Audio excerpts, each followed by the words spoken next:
안녕하십니까. 전격 시사 소현정입니다.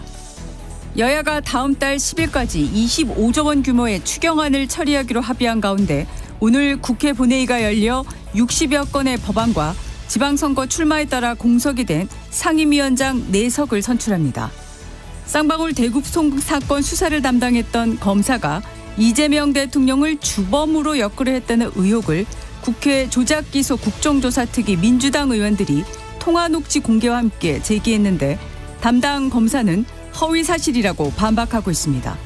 더불어민주당 원내대변인인 김현정 의원, 국민의힘 김용태 의원과 차례로 전격 인터뷰 진행합니다.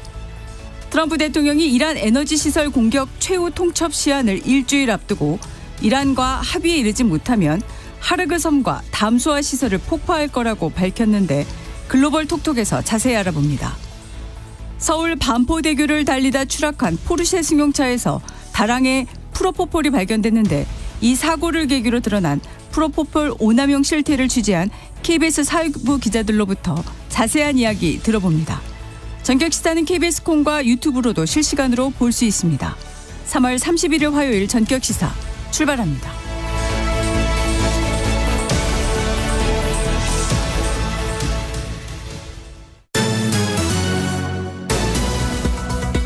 뉴스브리핑 시작하겠습니다. 세계일보 이현미 기자 어서 오십시오. 안녕하세요. 자, 트럼프 대통령이 이란과 협상이 잘 되고 있다. 이렇게 얘기를 하다가 돌연 하르그 섬을 폭파할 수 있다면서 상반된 발언을 내놨는데 자세한 내용 소개해 주시죠. 네, 트럼프 대통령은 어제 SNS에서 이란과의 합의가 조기에 도출되지 않을 경우 이란의 모든 발전소와 유정, 석유 수출 통로인 하르그 섬과 담수화 시설을 폭파해서 완전히 초토화할 수 있다고 말했습니다. 사람의 생존과 직결되는 전력과 식수를 끊고 이란 정권의 자금줄인 석유 생산과 수출 시설을 부수겠다는 걸로 말 그대로 모든 걸 파괴하겠다는 겁니다. 지난 25일에 처음으로 48시간 시한을 제시했을 때 지목했던 공격 대상은 발전소였는데 이번에는 공격 대상을 거의 모든 필수 시설로 확대했습니다. 만약에 이대로 공격한다면 외교적 그리고 도덕적인 비난을 감수해야 합니다. 네. 트럼프 대통령은 전날 전용기 안에서 기자들과 만났을 땐 이란과 진지한 논의를 통해 큰 진전을 이뤘다면서 아마 합의에 이르게 될 거라고 자평했다가 같은 날 영국 파이낸셜 타임스와의 인터뷰에선 이란은 하르그 섬에 대한 방어력이 없다. 매우 쉽게 점령할 수 있을 거라며 지상전 카드를 꺼내들었는데요. 어젯밤엔 자신이 제시한 4월 6일까지 협상이 마무리되지 않으면 이 괴멸적 타격을 입히겠다면서 더 수위를 높여 이란을 압박했습니다. 이란의 굴복을 유도하면서 협상을 이끌어내려는 트럼프식 전술로 보이는데 실제 군사 행동으로 이어질 가능성도 배제할 수 없어서 긴장감이 고조되고 있습니다. 네, 지금 이란을 압박하는 발언을 내놨는데 동시에 일방적인 철군 즉 종전 가능성도 시사했죠. 네, 트럼프 대통령은 초토화 작전을 진행한 뒤에 이란 체류를 끝낼 거라고 말했는데요. 최종 시한으로 내건 4월 6일까지 합의가 불가능할 경우에 대규모 공습을 쏟아부으면서 트럼프 대통령이 지목한 이란 시설들을 파괴하고 복구가 어려울 정도로 피해를 준 뒤에 우리는 이란과의 전쟁에서 승리했다. 이렇게 일방적으로 선언하고 철수할 가능성을 내비친 거란 분석이 나옵니다. 네. 지금 하르그 섬을 비롯한 페르시아만 일대에 약 7천 명의 미국 지상군을 배치한 상태지만 실제로 지상군을 투입하는 건 트럼프 대통령에게도 부담스러울 수밖에 없기 때문입니다. 이 모든 발언이 협상을 위한 연막일지 실제 카드일지는 불확실한 상황입니다. 네. 그리고 지금 미국이 이란과의 전쟁이 끝나면 북대서양 조약기구 나토를 탈퇴할 수 있다. 이런 입장을 보였네요. 네, 마코 루비오 미국 국무장관은 이번 전쟁에서 일부 나토 회원국들이 미국의 군사작전에 협조하지 않았다면서 강한 불만을 드러냈었는데 네. 간밤에 보도된 외신과의 인터뷰에서 전쟁이 끝나면 나토를 전면 재검토하겠다고 밝혔습니다. 단순한 불만을 넘어서 탈퇴 가능성을 시사한 발언으로 해석이 됩니다. 네. 자, 어제로 취임 300일을 맞은 이재명 대통령이 제주를 찾았는데 타운홀 미팅에서 중동 사태로 인한 에너지 위기가 심각하다면서 잠이 안 올 정도다 이렇게 토로했네요. 네, 이재명 대통령은 어제 제주에서 열린 타운홀 미팅에서 이 전 세계적으로 에너지 문제 때문에 난리가 났는데 저도 잠이 안 올 정도로 상황이 심각하다. 당장도 그렇지만 미래엔 상황이 더 불안정해지는 것 같다고 우려했습니다. 무공해 차량 보급의 속도를 높여달라고 하면서 지금의 전환 속도는 너무 느리다고 했고요. 전량 수입할 수밖에 없는 화석 에너지에 의존하면 위험하다면서 이번 위기를 계기로 여러 에너지원을 신재생 에너지로 전환할 필요가 있다고 강조했습니다. 네. 최근에 그 종량제 봉투 품절 우려가 나오고 있는데 사재기 현상이 일부에서 벌어지자 기후에너지 환경부 장관이 직접 설명에 나섰죠. 네, 김성환 장관은 어제 SNS에서 지방정부의 절반 이상이 이미 6개월치 이상의 물량을 확보하고 있고 봉투 원료 역시 1년 이상 공급하는 데 문제가 없다고 밝혔습니다. 그러면서 최악의 상황이 오더라도 일반 봉투에 쓰레기를 담아 버리도록 허용할 거고 이렇게 만반의 대책을 세웠기 때문에 집에 쓰레기를 쌓아둘 일은 절대 없다. 종량제 봉투 가격도 인상하지 않을 거라고 강조했습니다. 네. 6.3 지방선거에서 대구시장 선거 변수로 꼽혀왔던 김부겸 전 총리의 민주당 후보 출마 선언 어제 공식적으로 이뤄졌죠. 네, 김부겸 전 총리는 6.3 지방선거 대구시장에 민주당 후보 자격으로 출마 선언을 했습니다. 2012년 대구 수성갑에서 국회의원 선거에 나선 이래 대구 지역에서만 5번째 도전에 나서는 건데요. 김 전 총리는 사실 2022년 국무총리직에서 퇴임하면서 이 정치인으로서의 여정을 마무리한다며 정계 은퇴를 선언한 바 있습니다. 네. 김 전 총리는 어제 국회에서 기자회견을 열고 지난해 가을부터 출마 요청을 받았는데 먼저 대구 지역 후배 정치인들이 찾아왔고 2달 전 이해찬 전 총리 장례식장에선 선배들의 추궁까지 쏟아졌다면서 많이 고민했고 피하면 부끄러울 것 같다고 했습니다. 선 후배들의 간곡한 요청에 용기를 냈다는 의미의 발언으로 들리는데요.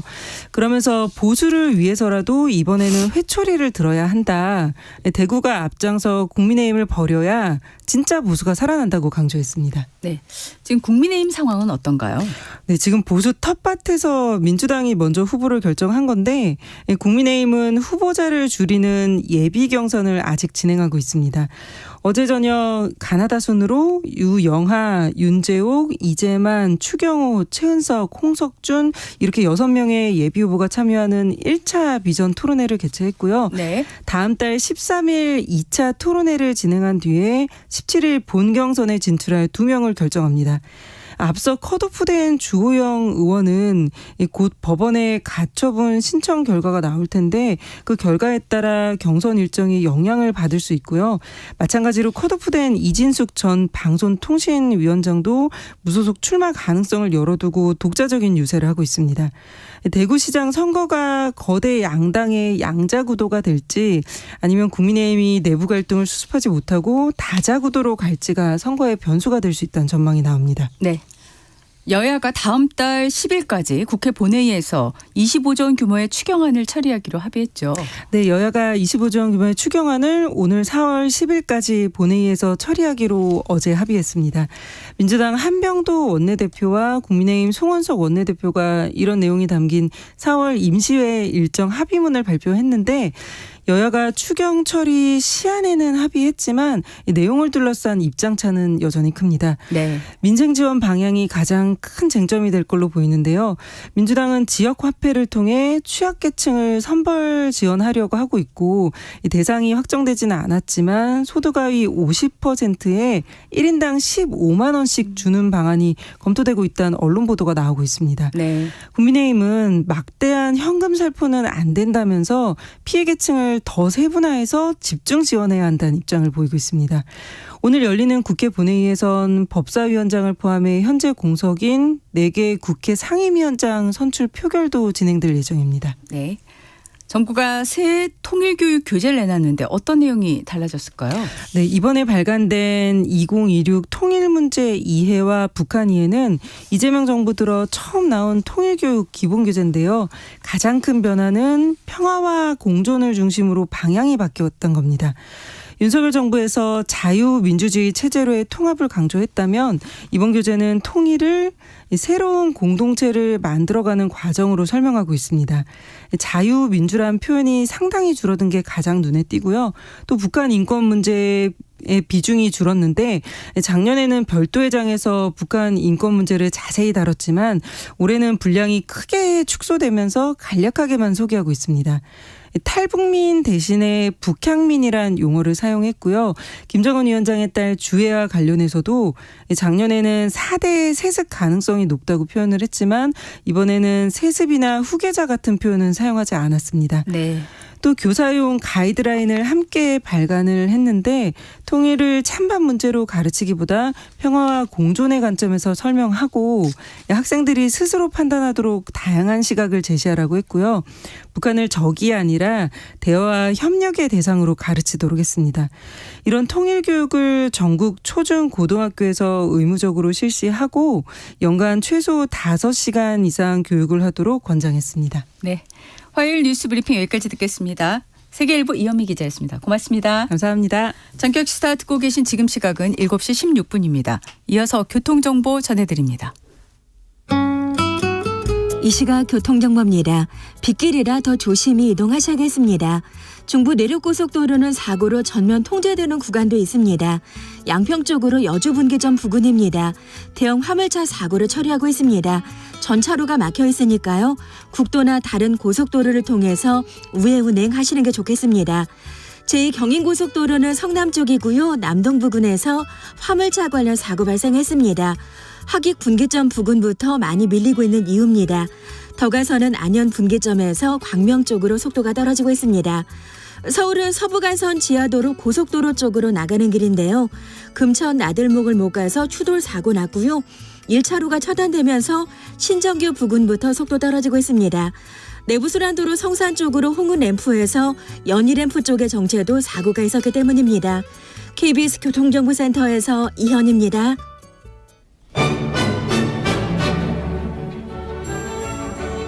실시간 증시 현황과 전망을 발빠르게 전해드립니다. 이 시각 증시 따라잡기. 오늘 LSK 파트너스 윤여민 이사가 스튜디오에 나와 있습니다. 어서 오십시오. 네, 안녕하십니까? 네. 자, 방금 끝난 미국 증시 상황부터 좀 정리해 주시죠. 네, 미국 증시 상당히 좀 드라마틱하게 좀 움직이지 않았나 생각을 네. 하고 있는데요. 예. 결국 전쟁 이슈와 관련된 부분들이 일단은 시장에 아무래도 좀 공포적인 어떤 부분은 남아있지 않나 생각을 합니다. 이에 네. 따라서 뭐 국제유가도 좀 급등하는 모습이 좀 나왔는데 네. 일단 트럼프 대통령은 이제 이란과의 어떤 협상 타결 좀 더 기대를 높이는 발언을 좀 하긴 했습니다. 다만 이제 협상이 실패될 경우 이란의 어떤 에너지 시설을 공격하겠다는 어떤 가능성을 좀 시사를 하자 다시 한번 좀 지정학적 리스크, 좀 긴장 상태가 재차 좀 부각이 되면서 좀 상승폭을 반납하는 모습이 나왔다라고 좀 말씀을 드릴 수 있을 것 같은데요. 네.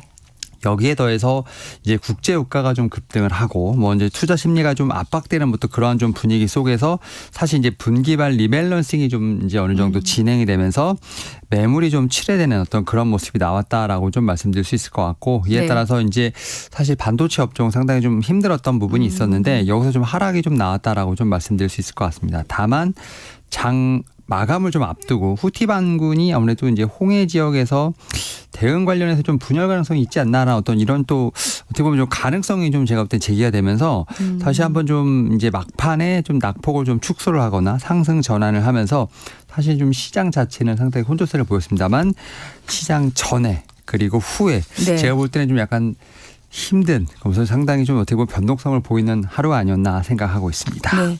자, 메모리 업체를 중심으로 한 낙폭이 큰 모습이었는데 이란 전쟁에 따른 수요 부진이 원인으로 작용한 걸까요?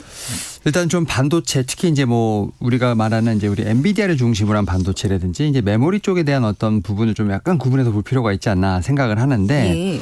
엔비디아라든지 뭐 브로드컴 같은 경우는 사실은 좀 장기적으로 봤을 때 투자 매력이 있다라는 어떤 얘기가 좀 분명히 있었습니다. 특히 엔비디아 같은 경우는 이제 미스랄에게 8억 3천만 달러의 어떤 자본 조달을 통해서 이제 파리 쪽에 좀 새로운 AI 데이터 센터를 좀 이제 구축을 하는데 거기에 엔비디아 칩이 상당히 많이 쓰일 것이다라는 얘기가 좀 나왔습니다만 네.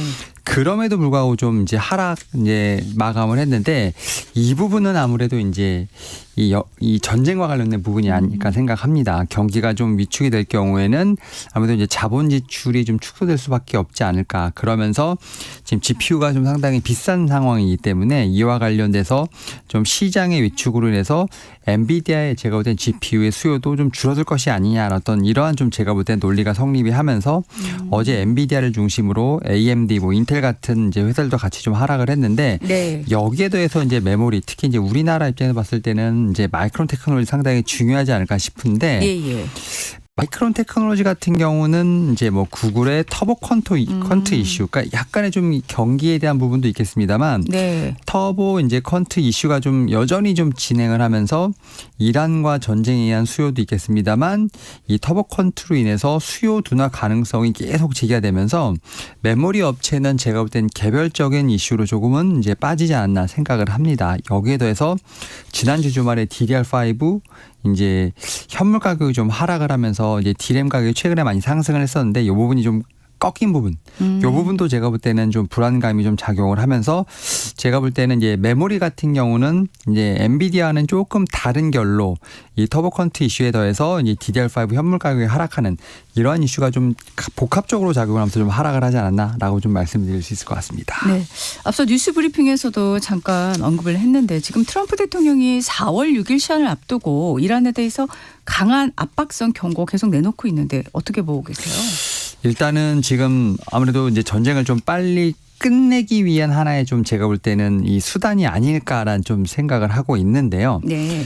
일단 이제 미국 같은 경우는 지금 이제 중국과의 회담도 있는 상황이고 뭐 중국뿐만 아니라 이제 국내에서 봤을 때는 이제 중간 선거도 있는 상황이기 때문에 트럼프 입장에서는 지금 이제 우리가 흔히 말하는 탈출 전략을 좀 세워야 되는 상황이고 그 가운데 하나가 바로 이게 아닐까라는 좀 생각은 하고 있습니다. 그러다 보니까 4월 5일이 이제 아무래도 좀 어떻게 보면 국경일이다 보니까 이 부분을 좀 넘겨서 어쨌든 데드라인을 준 상황이고 네. 이런 상황에서 제가 볼 때는 이란의 반응이 상당히 중요하지 않을까 생각을 합니다만 이런 부분을 통해서 일단은 압박을 하고 또 어떻게 보면 단독적으로 이제 종전과 관련돼서 선언을 할 수도 있다라는 어떤 그런 여지도 줄 수 있는 그러한 좀 메시지를 주는 상황이기 때문에 제가 볼 때는 이 지금 괴멸적 타격이라는 상당히 좀 무시무시한 단어를 썼는데 이런 부분은 결국 이제 협상에 대한 어떤 제가 볼 때 피치를 올리고 여기에 더해서 일방적인 종전 가능성도 내비칠 수 있는 부분이 아닐까라는 좀 생각은 하고 있습니다. 네. 지금 파월 의장이 어제 하버드대에서 연설을 했는데 연설 내용을 보니까 약간 비둘기파로 바뀐 것 같다 이런 얘기가 나오고 있네요. 네, 사실 이제 이 부분이 어제 좀 시장에 상당히 좀 주목할 만한 또 하나의 이슈가 아니었나 생각을 하는데 지금 말씀하신 것처럼 이제 하버드 대학교에서 이제 강연을 했죠. 특히 이제 노동 시장에 대한 부분을 얘기를 하면서 이제 금리에 대한 얘기를 좀 많이 했었는데 확실히 이제 금리 인하에 대한 부분에 조금 더 무게를 좀 실는 듯한 느낌은 좀 있었습니다. 뭐냐면 금리 인상과 관련된 부분에 있어서는 좀 어느 정도 선을 좀 그었다라고 좀 말씀드릴 수 있을 것 같고 확실히 이제 전쟁과 관련된 부분에서 이제 뭐 공급에 대한 충격이라든지 인플레이션 기대와 관련된 부분 모니터링이 중요한 부분이 있습니다만 그럼에도 불구하고 뭐 금리에 대한 상승을 지금부터 어떻게 보면 얘기하는 것은 너무 시기상조가 아니냐라는 얘기를 좀 하고 있는 상황이기 때문에 그런 측면에서 다시 한번 좀 금리 인하에 대한 가능성이 부각되는 좀 그러한 좀 발언이었다라고 좀 말씀드릴 수 있을 것 같고 그러다 보니까 장기적인 인플레이션의 기대치는 안정적으로 유지되고 있다는 어떤 파월의 어떤 이런 제가 볼 때 발언 자체는 그래도 미국 시장이 어느 정도 제가 볼 때 비둘기적인 메시지를 좀 주지 않았나 생각하고 있습니다. 네. 자, 국내 증시는요. 지금 중동 지정학적 위기가 계속되니까 좀 힘든 모양새예요. 지금 뭐 정부적으로 상당히 좀 바쁜 지금 제가 볼 때는 지금 국내 증시의 어떤 부양을 위해서 좀 노력하고 있는 상황인데 지금은 조금 안타깝게도 이제 뭐 우리나라 봤을 때 외국인 뭐 개인 뭐 기관 어떤 3대 수급이 있는데 외국인 투자들이 상당히 좀 많이 팔고 있는 상황입니다. 지금 이제 20일 거래일 중에서 거의 3일을 제외하고 17거래일 동안 계속해서 파는 어떤 기조를 유지하고 있는 상황인데 일단 뭐 이스라엘 뭐 이란 미국 어떤 제가 볼 때는 전면적인 부분의 어떤 부분으로 인해서 좀 위험자산 회피 심리 뭐 이런 부분도 분명히 있다라고 좀 말씀드릴 수 있을 것 같은데 그럼에도 불구하고 약간의 좀 이제 매수세가 좀 몰리는 종목들은 분명히 있다라고 좀 말씀을 드릴 수 있을 것 같습니다. 네. 뭐냐면 지정학적 리스크로 인해서 오히려 수혜를 받는 뭐 방산 종목이라든지 아니면 이제 우리나라에서 좀 이제 3차 상법 개정 관련된 부분에 있어서 아무래도 이제 이 기업 가치 제고 기대감이 좀 반영되는 종목들에 대한 부분으로서는 이제 선별적인 매수가 분명히 들어간다라고 좀 말씀드릴 수 있을 것 같고 네.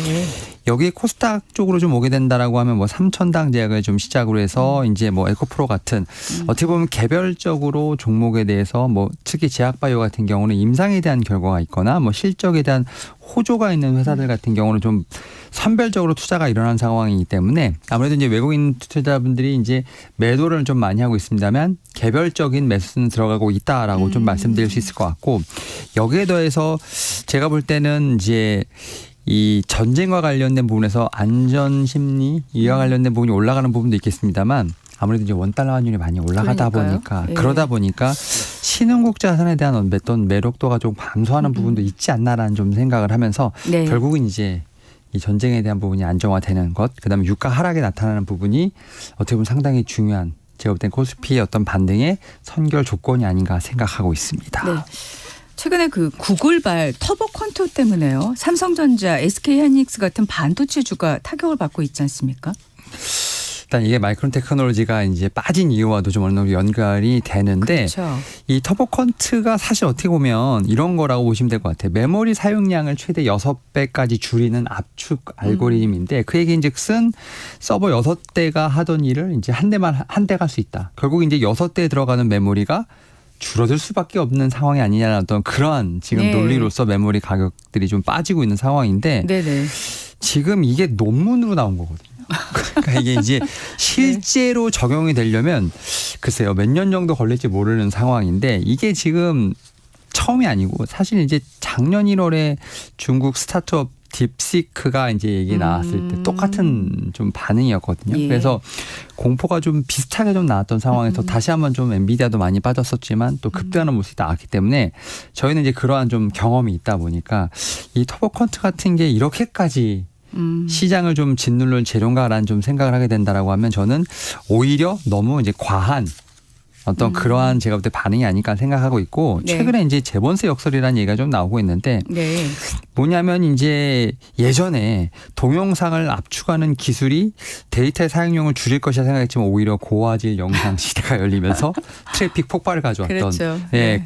그러다 보니까 이제 더 많은 AI 서비스가 가능하게 되지 않을까라는 좀 역설적인 부분을 좀 얘기를 하면서 네. 오히려 이제 마이크론 테크놀로지뿐만 아니라 삼성전자, SK하이닉스의 어떤 하락은 너무 좀 과잉 반응이 아닐까. 그러니까 오히려 이런 부분에서 좀 제가 볼 때는 매수의 기회로 봐야 되지 않나. 뭐 이러한 좀 얘기들이 나오고 있다 말씀드릴 수 있을 것 같습니다. 네.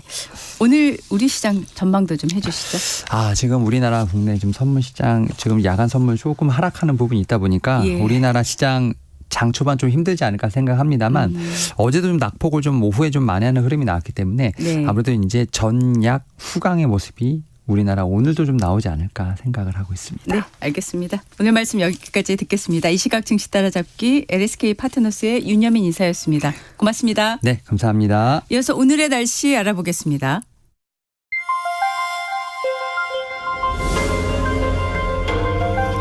KBS 1라디오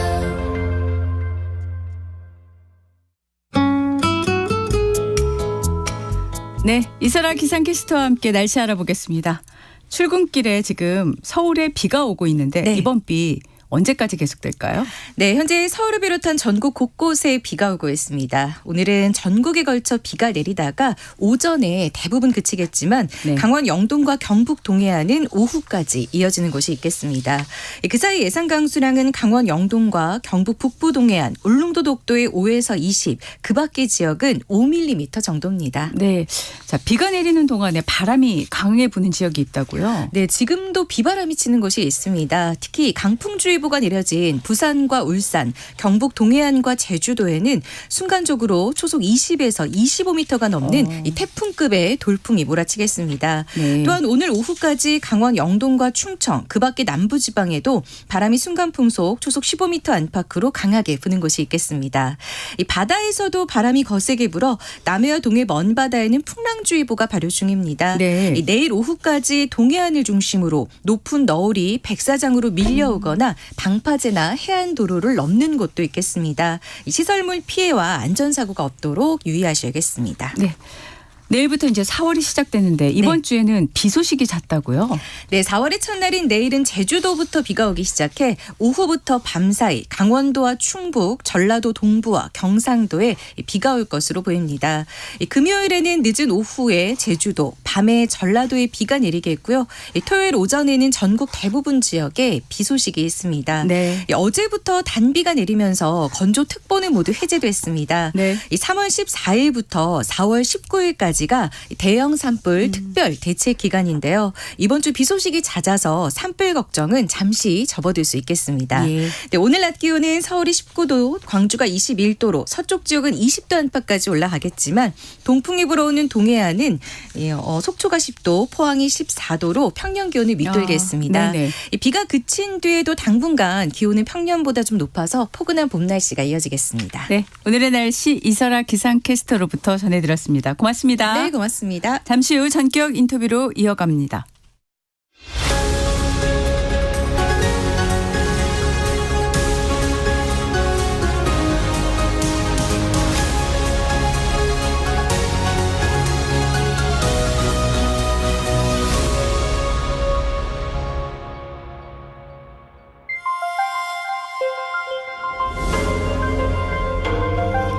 KBS 1라디오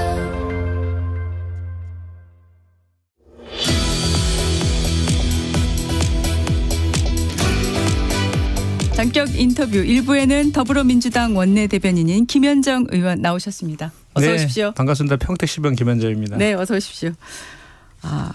그래도 합의를 했어요. 다음 달 10일에 추경안을 처리하기로. 네. 네. 지금 오늘 국무회의에서 추경안이 의결되면 이제 국회로 제출되지 않습니까? 네. 일단 여당이 준비한 추경안 내용 핵심만 좀 요약해서 설명해 주시겠습니까? 일단 특징이 한 25조 규모고요. 네. 국채를 발행하지 않고 초과세수라든지 여유기금, 불효불급한 것들을 쓰지 않는 그런 것들로 해서 25조 규모로 한다라는 것이고요. 네. 이번에는 그 특징을 보면 직접 지원하고 차등 지원하고 지역화폐로 지원한다. 이게 이제 특징이고요.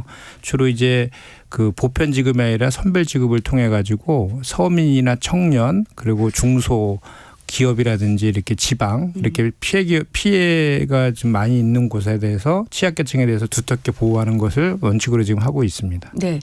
그런데 어제 그 합의된 내용을 보면 일정은 합의가 됐는데 그 내용 네. 정작 네. 그거는 아직 합의가 안 됐잖아요. 왜냐하면 오늘 이제 그 정부의 추경안이 국무회의를 통과해서 국회로 와야 돼요. 네. 그 내용을 가지고 네. 이제 4월 9일 본회의 처리를 위해서 4월 5일까지 이제 10개의 상임위에서 심사를 하고 예. 또 4월 7일 8일 양일간의 예결위 종합 질의를 통해 가지고 그 내용을 이제 여야 간에 또 논의를 하는 과정이 있습니다. 그리고 4월 9일 최종 처리하는 거라서 지금 구체적인 내용이 국회로 와봐야 되겠지만 예. 그 상임위나 예결위의 그 이제 종합 그 질의 과정에서 네. 야당도 본인들이 의견이 있으면 제출을 하면 되는 것이고 예. 그 과정 속에서 여야 간의 협의 통해서 절충도 가능하다라고 생각합니다. 네. 사실 지금 국민의힘 같은 경우에는 그 전쟁 추경이라는 그 표현 자체에 대해서도 좀 반발하고 있는데 내용을 보면 일단 가장 큰 쟁점이 될 걸로 예상하는 게 1인당 15만 원씩 이게 소득 50% 네, 하위 네. 구간이라고 네, 네. 보도에 나와 있던데요. 네, 네. 1인당 15만 원씩 지역 화폐로 지급하기로 한 민생 지원안 이게 이제 선고용 현금 살포다. 네. 야당에서 이렇게 비판하고 있지 네. 않습니까? 어떻게 생각하세요? 먼저 지금 더불어민주당에서 선거용으로 현금 살포 추경까지 하지 않더라도 구도상 저희가 상당히 유리한 것입니다. 그래서 그 정부 여당에서 이번 추경을 하는 것은 오로지 경제와 민생을 위한 것이다라는 말씀을 먼저 드리고요. 네. 그 지역화폐와 관련해서 자꾸 이렇게 국민의힘에서 부정적으로 이렇게 얘기를 하던데 오히려 이거는 핀셋 지원을 하는 거예요. 그 저희 21년도에 코로나 시기 때도 지역화폐로 지원을 했습니다. 그렇죠. 그때 여야 간에 합의했잖아요. 예. 그때는 되고 지금은 안 된다는 그 논리도 좀 모순적인 데다가 지역화폐는 왜 그 대형 마트라든지 온라인몰 같은 데 사용할 수 없잖아요. 지역의 골목 상권에서만 사용할 수 있지 않습니까? 네. 그렇기 때문에 지역 경제라든지 또는 그 특히 골목 상권 이런 곳이 상대적으로 취약한 계층들 아닙니까? 예. 그런 곳을 두텁게 지원하자는 취지이기 때문에 오히려 그것은 핀셋 지원이지 현금 살포라고 해석하는 거는 좀 어불성설이라고 생각합니다. 네. 이런 반론도 있더라고요. 지금 물가가 사실 올라가고 있는 네. 상황인데 이게 추경까지 겹치면 인플레이션을 더 자극할 수 있다는 네. 얘기 하나 있고요. 또 이런 얘기도 있더라고요. 유류세 인하로 세수가 감소되는 상황에서 지금 뭐 국채 발행은 하지 않지만 추경 집행으로 재정 건전성 훼손이 우려된다. 이런 목소리도 있는데 어떻게 네. 생각하세요? 일단은 그 재정 건전성과 금융시장 안정 때문에 국채를 발행하지 않고 초과 세수 등으로만 재원을 25조를 조달하겠다는 거잖아요. 네. 그러니까 그거는 재정 건전성 측면에서 오히려 칭찬을 받아야 될 그럴 영역이고요. 네네. 그리고 그 앞쪽에 질문이 뭐였죠? 네. 그 물가가 높은데 추경까지 네네. 하면 인플레이션을 더 그것은 자극하지 않냐. 지금 현재 물가가 높은 것은 당연한 거 아닙니까? 그러니까 유가가 치솟고 납부타 가격을 치솟다 보니까 예. 생필품이라든지 원재료 뭐 건자재 가격 소리 다 폭등하고 있잖아요. 그게 결국은 내수 이축으로 이어지면서 물가가 상승되는 원인이잖아요. 네. 그러니까 지금은 물가가 상승되는 그 이유 그것은 당연한 현상인데 그것에 대해서 방어할 다른 대안들이 없는 거예요. 그래서 지금 현재로서는 그 물가를 잡기 위해서라도 고유가, 고환율, 고물가를 잡기 위해서라도 확장적 재정이 좀 필요한 그런 시기입니다. 그래서 그거는 뭐 전혀 이 상황을 이해하지 않고 그냥 정치적 주장을 하는 거에 지나지 않다 생각합니다. 네. 그 앞서 잠깐 언급은 하셨는데 예결위 심사 과정에서 야당과 좀 세부적인 내용 수정이 가능하다고 보시는 거죠? 그렇습니다. 기본적인 이게 지금 너무 중동 사태가 심각하잖아요. 네. 즉 OECD에서도 우리나라의 그 물가 상승률을 2.7로 0.9%나 예상치를 올렸어요. 네. 그리고 경제 성장률도 0.4나 낮추고요. 네. OECD 국가 중에서 가장 두 번째로 경제 성장 전망치를 낮췄거든요. 네.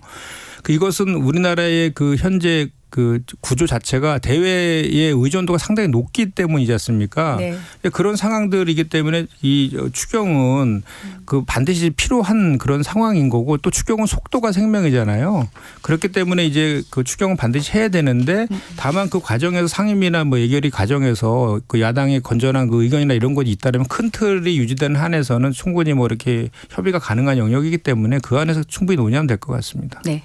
오늘 본회의에서 법안도 처리되지만 지금 관심이 있는 게 이제 상임위원장 네 자리 네. 보궐로 지금 선거에서 표결한다라는 건데 네. 법사위, 행안위, 복지위, 환노위 네 곳이지 않습니까?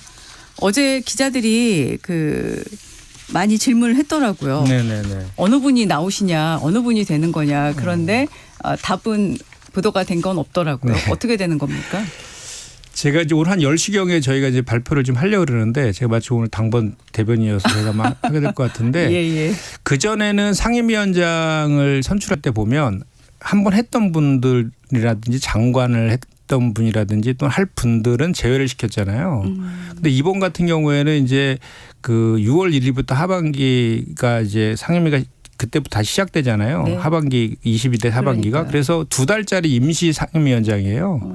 그렇다 보니까 그런 제한들을 두지 않기로 했어요. 지금 당장 추경이라든지 민생법안들 입법할 것들이 너무 많기 때문에 2달 동안의 임시 상임위원장도 해서 장차관을 했거나 또 할 사람이라든지 이런 거 제한 없이 그 상임위 안에서 아마 선출을 하지 않을까 이렇게 예상합니다. 과거의 관행대로는 가지 않겠다. 근데 임시위원장이라고 딱 못 박으셨는데 네.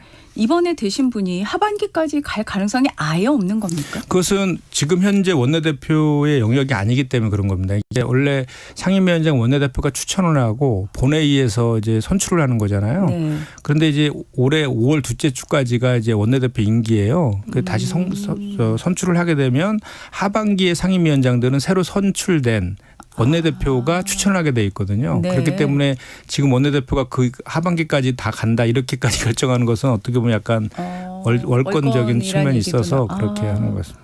원내대표 임기하고 또 연결돼서 봐야 되는 거군요. 네.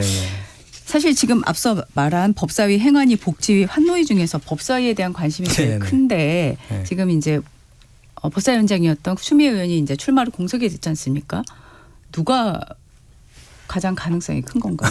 그건 제가 그 뭐 인사와 관련된 거라서 네. 제가 말씀드릴 수는 없고 지금 저도 모릅니다. 예. 네. 근데 지금 현재 법사위 의원들 중에서 네. 뭐 저 다선 의원들 중에서 한번 뭐 추론해 보면 그래도 좁혀지지 않을까 보는데 그것도 제가 뭐 그분 중에 될 거다 이렇게 확정적으로 말씀드린 건 아니고요. 예, 예. 네.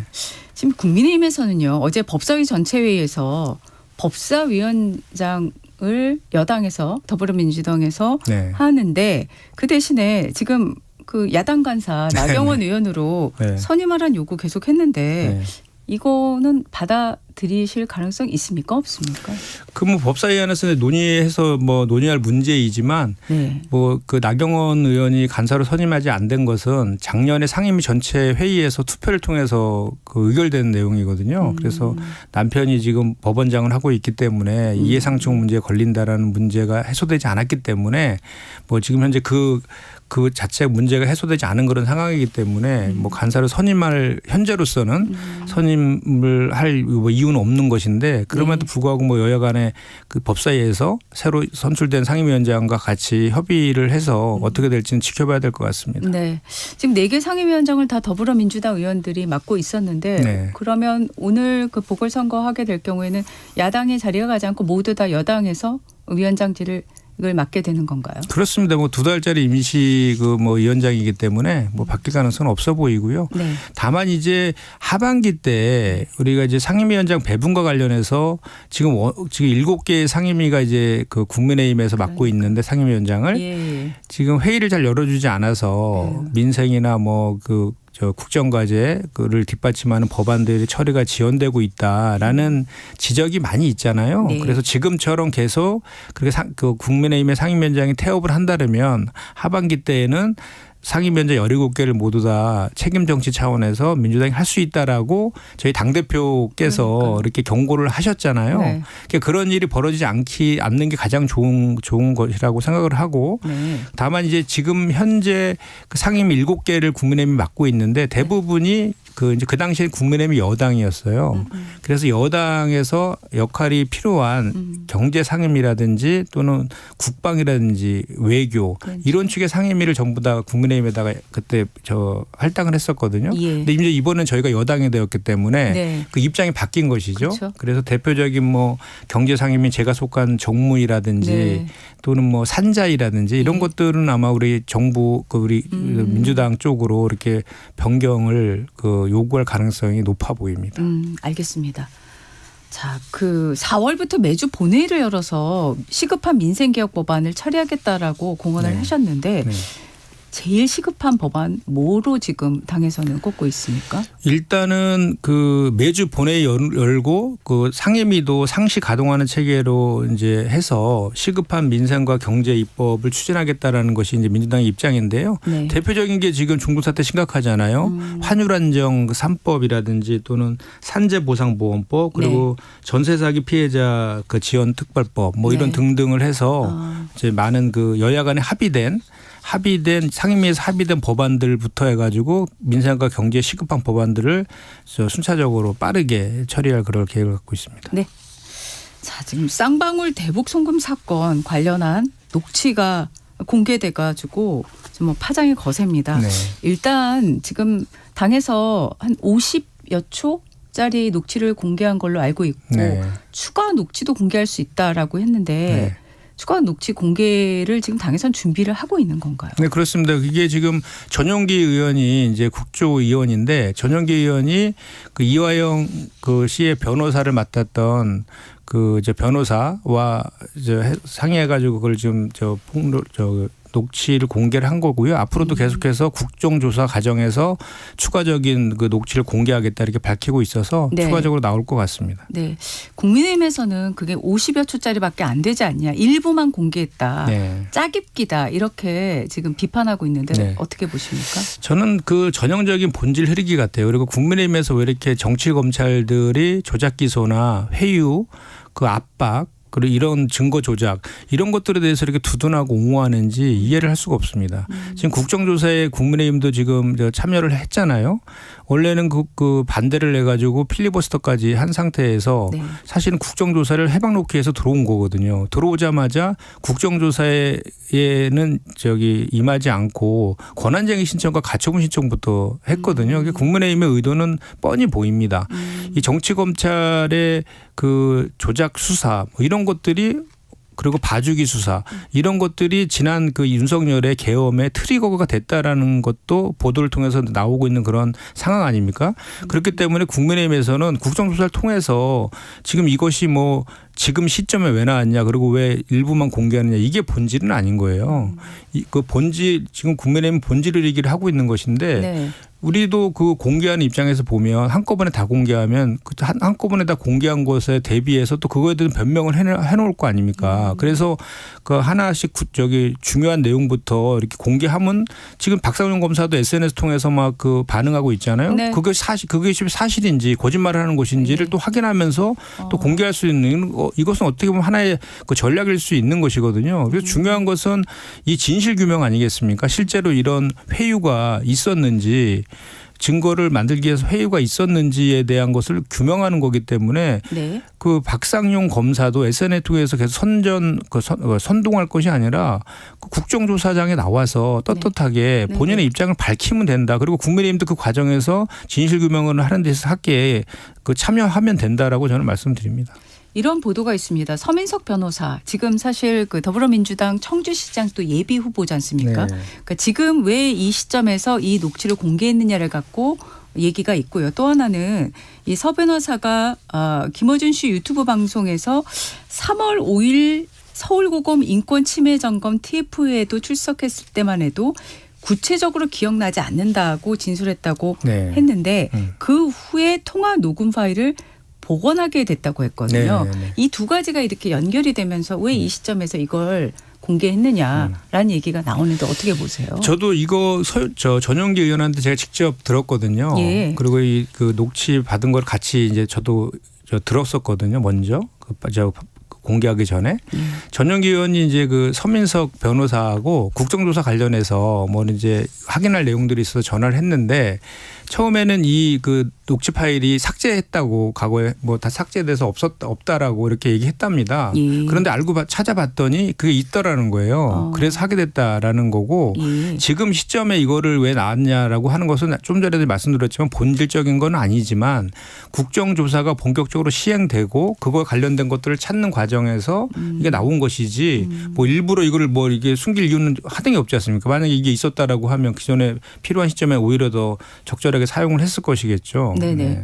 지금 사실 서울고검 인권침해 TF가 가동된 지가 몇 개월이 지났는데 딱히 지금 결과가 안 나오는 상황이어서 네. 어떻게 보면 뭐 국조특위에서 더 많은 내용들이 이제 나올 수밖에 없는 시점이 된 거 아닌가 이런 생각이 드는데 맞습니다. 앞으로 그러면 추가 녹취가 공개됐을 때 지금 얘기된 것보다 더 새로운 내용들이 나올 수 있을까요? 어떻게 보십니까? 전용기 의원의 말에 의하면 추가적으로 나올 수 있고 지금 현재 박상용 검사나 국민의힘에서 주장하는 그런 것들이 그 추가적인 녹취가 나왔을 때에도 계속 주장할 수 있는지 두고 보자 이렇게까지 일관하고 있기 때문에 네. 추가적인 내용은 분명히 더 있는 것으로 네. 있다라고 보는 것이 맞는 것 같습니다. 네, 알겠습니다.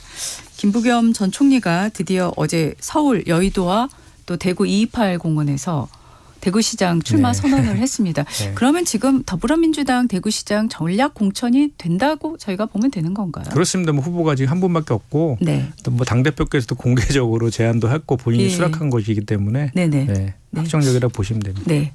지금 이런 분석을 하더라고요. 지금까지 여론조사 흐름은 김 전 총리가 네. 굉장히 유리한 걸로 나오곤 있지만 오히려 어제 출마 선언으로 보수 결집을 야기할 수 있는 거 아니냐 이런 가능성에 대해서 당에서는 혹시 어떻게 보고 계실까요? 저는 모든 가능성은 열려 있다라고 보여집니다. 지금 사실 뭐 구도상으로는 저희 민주당 더불어민주당의 유리한 구도는 맞죠. 대통령의 국정 지지도도 이제 취임 후에 최고치를 경신하고 있고 또 뭐 국민의힘에서는 또 절윤하지 못하고 계속 윤호개인 행보를 보이고 있는데다가 최근에 막장 공천까지 악재가 계속 누적되어 있잖아요. 네. 그 이번에는 이제 뭐 정권 안정론이랑 내란 심판 이 구도가 세게 잡힐 거라서 유리한 건 맞지만 그래도 대구 같은 경우에는 전통적인 보수 텃밭 아니겠습니까? 더불어민주당에서 시장을 내준 적이 없는 곳이잖아요. 그렇기 때문에 말씀하신 것처럼 구도상은 유리하지만 그리고 또 주호영 그 의원이 무소속으로 출마할 가능성도 열려 있지만 여전히 3자 구도가 되더라도 또 반대로 보수층 결집이 될 수 있는 여지가 또 있거든요. 그리고 또 지금 뭐 민주당과 국민의힘 양자 대결이라고 하면 우리 더불어민주당 김부겸 총리께서 네. 합리적 보수나 중도층에 대한 확장성이 좀 있다라고 보여지는데 오히려 3자 대결이 되면 그 표를 또 주호영 의원이 흡수할 가능성도 있고 또 그것도 아니고 역시 그래도 우리가 보수 재건을 위해서는 보수의 텃밭인 대구는 지켜야 된다라는 그런 민심이 강하게 작용되면 보수 결집이 이어질 수 있거든요. 그렇게 네. 되면 우리가 뭐 그렇게 만만하게 치러야 될 선거는 절대 아니더라고 보여지고 그렇기 때문에 그 당대표께서도 모든 지원을 다 하겠다라고 얘기하고 있는 것이고 그래서 이번 선거는 지역구도 타파를 해야 된다라는 네. 그 명제를 대구 시민께 잘 설명을 드리고 또 지난 30년 동안 가장 낙후되고 그 지방 소멸 얘기까지 나오는 그 대구 아닙니까? 그런 대구를 힘 있는 여당 후보로서 그 발전시키겠다라는 실질적인 정책과 비전을 제시함으로 인해서 대구 시민들을 설득해야만이 그래도 쉽지 않은 선거다라고 저는 생각합니다. 네. 김 전 총리가 내놓을 네. 대구 발전 계획이 뭘까 궁금하거든요. 네네. 일단은 공개적으로 얘기된 것은 로봇 도시 대구를 만들겠다라는 것이고 네. 그 수성 알파시티를 중심으로 해서 AI 관련된 AX 대전환 센터를 만들고 그거를 대전환 그 도시로 만들겠다라는 것 그리고 수건 사업인 그 대구 공항 문제 네. 그 문제는 이제 공개적으로 당 대표가 얘기를 하셨던 것이고 네. 그 외에는 예상되는 것은 이제 지난번 대구 경북 통합특별시가 무산됐잖아요. 그렇죠. 대단히 아쉬운 측면인데 예. 그 1년에 5조씩 4년 동안 20조가 지원되고 각종 산업적인 특례 공공기관 이전 등의 그런 그 기회들이 날아간 거거든요. 네. 그거에 대해서 대구 시민들이 상당히 많이 낙담을 하셨을 거거든요. 그와 관련해서도 지금 마찬가지로 전북이랑 강원도 같은 경우에도 특별법을 통해서 지원책을 지금 마련 중에 있잖아요. 부산도 네. 마찬가지고 그렇죠. 예. 마찬가지로 대구도 그런 그 특별법 등을 재정을 통해 가지고 재정적인 지원이라든지 각종 혜택들을 주는 그런 것들이 추가될 가능성이 높아 보입니다. 네. 주호영 의원이 지금 가처분 신청이 빠르면 이번 주에 나올 거다 이렇게 좀 예상들을 하고 네. 있는데 3자 구도가 되면 좀 그 민주당한테 유리할까요? 불리할까요? 제가 조금 전에도 말씀드렸지만 그건 단언할 수는 없을 것 같아요. 이제 기본적으로는 민주당한테 유리한 것처럼 보이지만 네. 그 3자 대결 됐을 때 보수층의 결집이라든지 또는 중도나 합리적 보수가 어디로 가느냐는 아직 정확히 예측되는 건 아니거든요. 예. 그렇기 때문에 그리고 특히 선거는 겸손한 상태로 낮은 자세로 치러야 되는 것이기 때문에 민주당이 거기 지금 뭐 이렇게 그 구도가 좋다 해서 자만해서 절대는 안 될 것 같고요. 네. 조금 전에 말씀드린 아주 다양한 지원들 그리고 지역구도 타파 이것들을 시민들께 대구 시민들께 잘 설득해야지 우리가 있다라고 보여지고 가처분과 관련해서 한 말씀 좀 덧붙이면은 예. 가처분이 뭐 인용될지 안 될지는 아직 모릅니다. 모르는데 가처분이 인용되더라도 네. 지금 국민의힘에서는 그 경선을 치를 생각이 전혀 없는 것 같아요. 이미 어제 그 주호영과 이진숙 후보를 배제시킨 상태에서 여성목만 가지고 경선 토론회를 진행했거든요. 그렇죠. 그래서 뭐 절차나 뭐 이런 것들 때문에 그 하자가 있어서 인용되더라도 하자 치유하고 그냥 컷오프 시키고 예정대로 갈 것 같다. 그래서 결국은 그냥 그 시장 주호영은 컷오프 시키고 이진숙은 재배치하는 보궐선거 쪽으로 재배치하는 그런 전략으로 갈 것 같고요. 그렇기 네. 때문에 이진숙 후보도 네. 지금 뭐 삼성 라이온즈 옷 입고 하얀 띠 예비 후보 메고 이렇게 다니고 있잖아요. 컷오프 됐는데 선거운동을 하고 있잖아요. 정말 기이한 현상이기도 한데 네. 그 이진숙 후보의 전략은 보궐선거 본인이 잊혀지지 않고 계속 본인이 있다는 걸 확인시키고 알림으로 인해서 보궐선거에 공천해달라는 그런 지금 쇼를 하고 있다라고 저는 생각을 합니다. 그렇군요.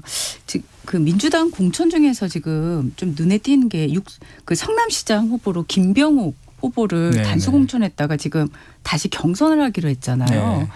이 결정이 좀 이례적으로 보이는데 어떤 배경으로 이렇게 결정이 뒤집어진 건가요?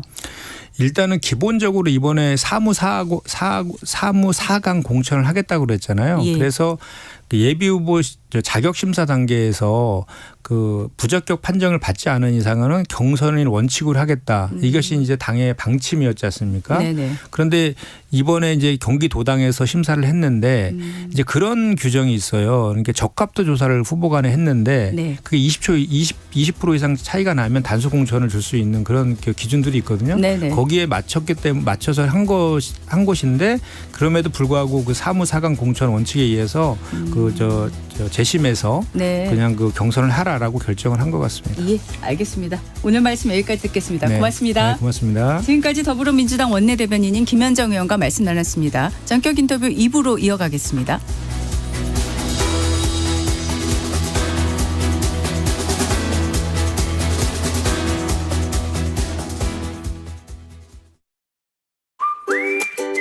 여보, 3, 4, 5월 하면 떠오르는 거? 봄? 공익직불금 신청하는 달. 3월 1일부터 5월 31일까지 어떻게?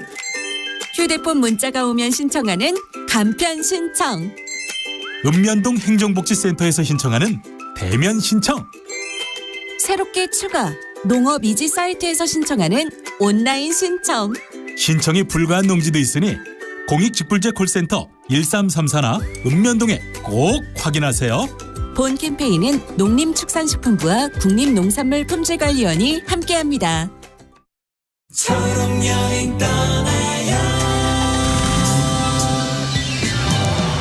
안녕하세요, 임지성입니다. 오늘은 지민님의 여행 이야기를 만나볼게요. 사고 후 오랜만에 먼 곳에 다녀왔습니다. 전남 장성 숲체원까지 가는 길엔 초록여행이 함께해 휠체어를 타고도 편안하게 이동할 수 있었어요. 경사가 완만한 나노숲길에서 3월의 초록빛 풍경을 마주하니 다시 세상 밖으로 나갈 용기가 생기더라고요. 이날의 행복했던 기억을 안고 여행이라는 도전을 계속해보려고 합니다. 응원해주세요. 우리 함께 떠나봐요. 어디라도 좋아 좋아. 자 출발해요. KBS 연중 캠페인 초록여행 떠나요는 장애인의 자유로운 여행을 응원하는 기아와 그린라이트가 함께합니다. KBS 라디오를 스마트하게 즐길 수 있는 방법. 스마트폰 플레이 스토어나 앱 스토어에서 KONG KBS 콩을 검색해서 다운받는다. 맨 아래 여기를 눌러 채팅에 참여하세요로 가서 사연도 신청곡도 마음껏 보낸다. 지금 내가 듣고 있는 라디오, DJ는 뭘 하고 있는지, 게스트는 누구인지 보고 싶다면 오른쪽 위 카메라 모양을 누르고 보이는 라디오로 즐긴다. 방금 들은 그 노래, 아까 들은 그 노래, 가수와 제목이 궁금하다면 오른쪽 아래 음표 버튼을 눌러서 실시간 선곡표를 확인한다. 전국 세계 어디서나 이것만 기억하세요. 콩을 깐다.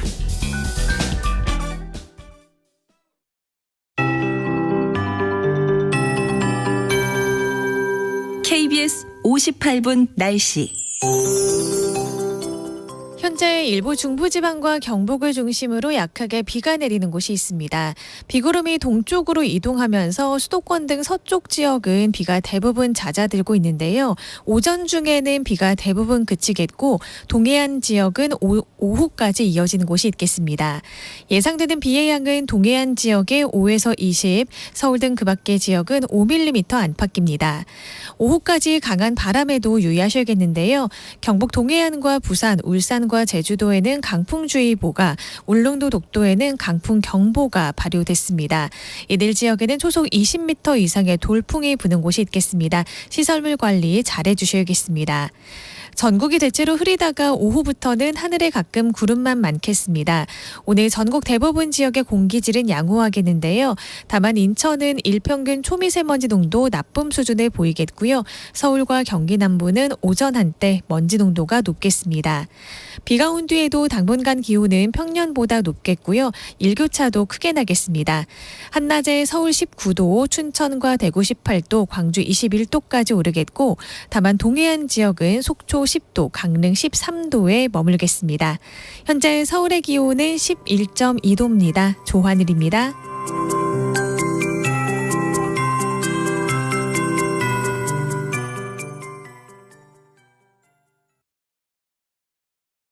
정성을 다하는 국민의 방송 KBS가 8시를 알려드립니다. AM 711kHz, FM 97.3MHz, KBS 1라디오입니다. HLKA.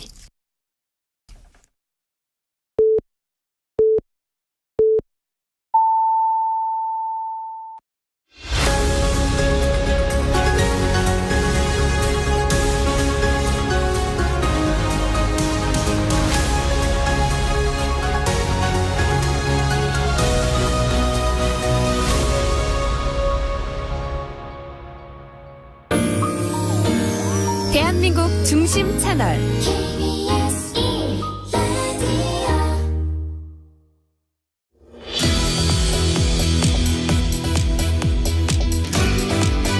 전격 인터뷰 2부에선 국민의힘 김용태 의원을 전화로 연결합니다. 의원님 안녕하세요.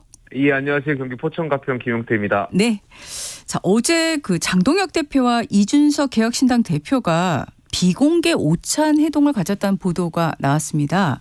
예. 1월 달에 대장동 항소 포기 그리고 뭐 통일교 금품수수 의혹 특검 도입을 공동 추진하기로 했다. 당시 그 장 대표 단식 돌입 후에 연대 논의가 흐지부지 된 바 있는데 지금 이 시점에서 두 대표가 만나서 어떤 내용을 논의를 했는지 좀 궁금합니다.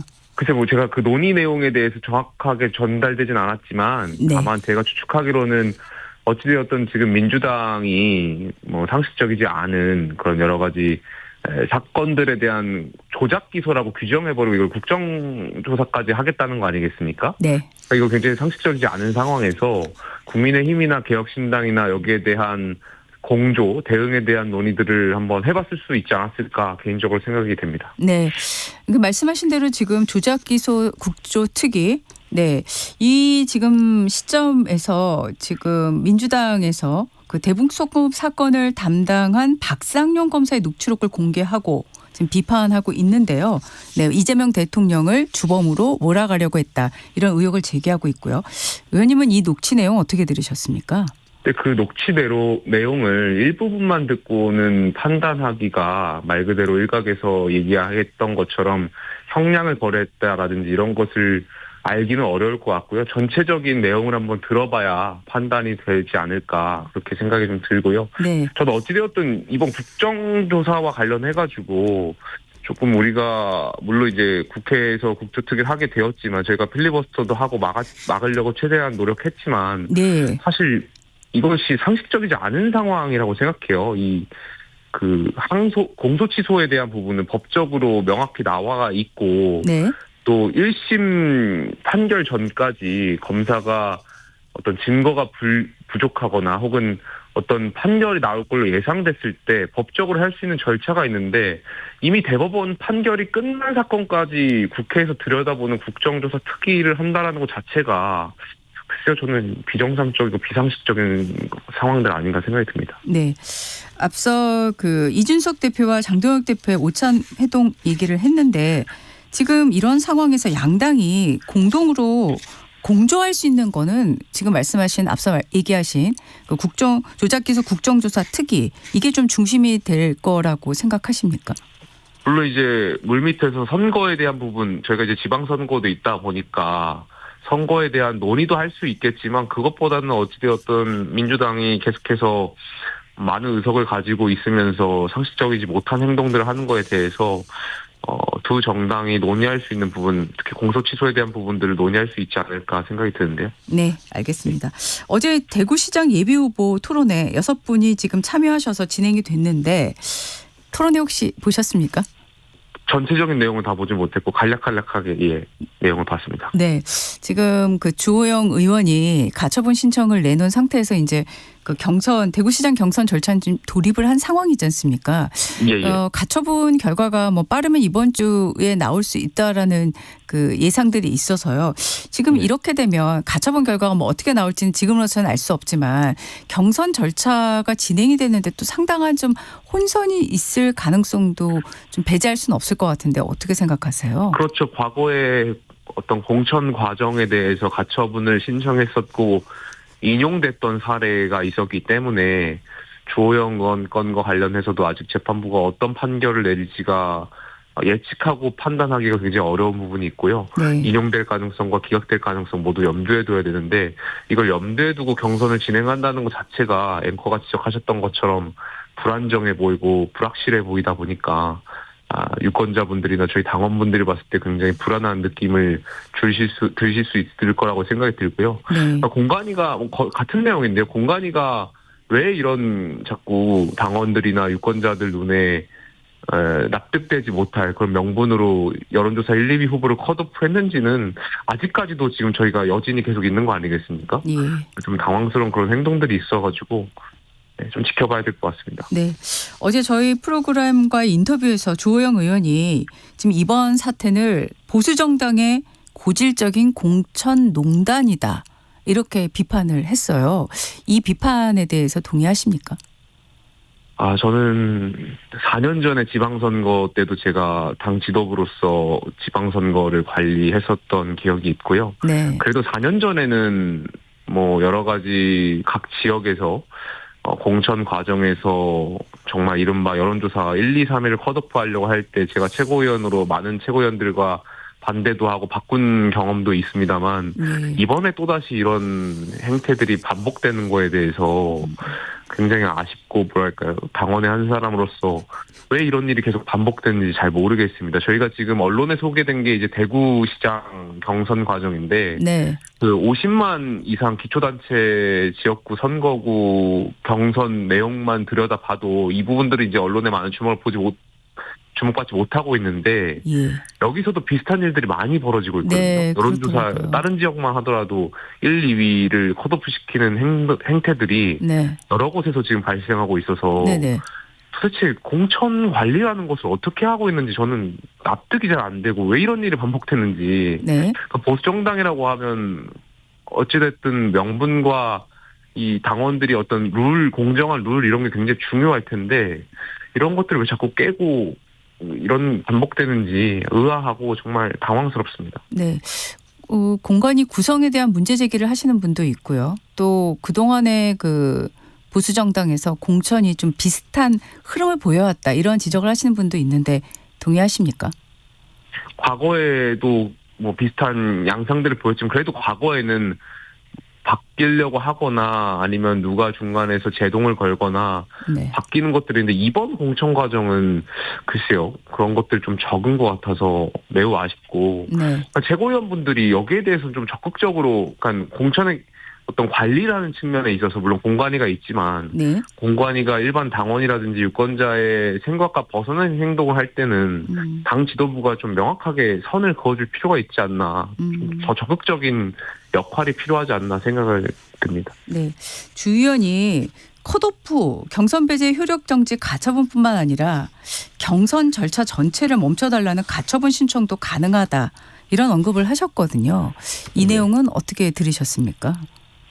글쎄요, 그것도 이제 법원 판단을 일단 받아봐야 할 텐데 사실 그 자체만으로도 가능성을 놓고만 한 것만으로도 사실 대구에 계신 많은 당원들이 불안정하고 불확실하게 느껴지실 것 같고요. 네. 특히 뭐 그것이 기각될지 인용될지는 모르겠습니다만 만약에 기각돼서 선거 경선이 계속 치러진다고 한다면 주호영 의원을 지지하셨던 저희 대구의 지지층들이라든지 아니면 이진숙 위원장을 지지하셨던 지지층들이 네. 과연 하나가 돼서 나중에 이제 후보가 통합돼서 이렇게 나왔을 때 과연 지지와 그 유세 활동을 도와주실 수 있을지는 저는 미지수라고 생각하거든요. 물론 뭐 그분들이야 당연히 당에서 오래 활동하신 분들이라서 주호영 의원 같은 경우에 그런 진정 본인 도울 수 있겠지만 그 지지하시는 분들에 대한 감정적인 생각들 이런 것들까지도 다 우리가 염두에 두고 공천 과정을 봐야 되는데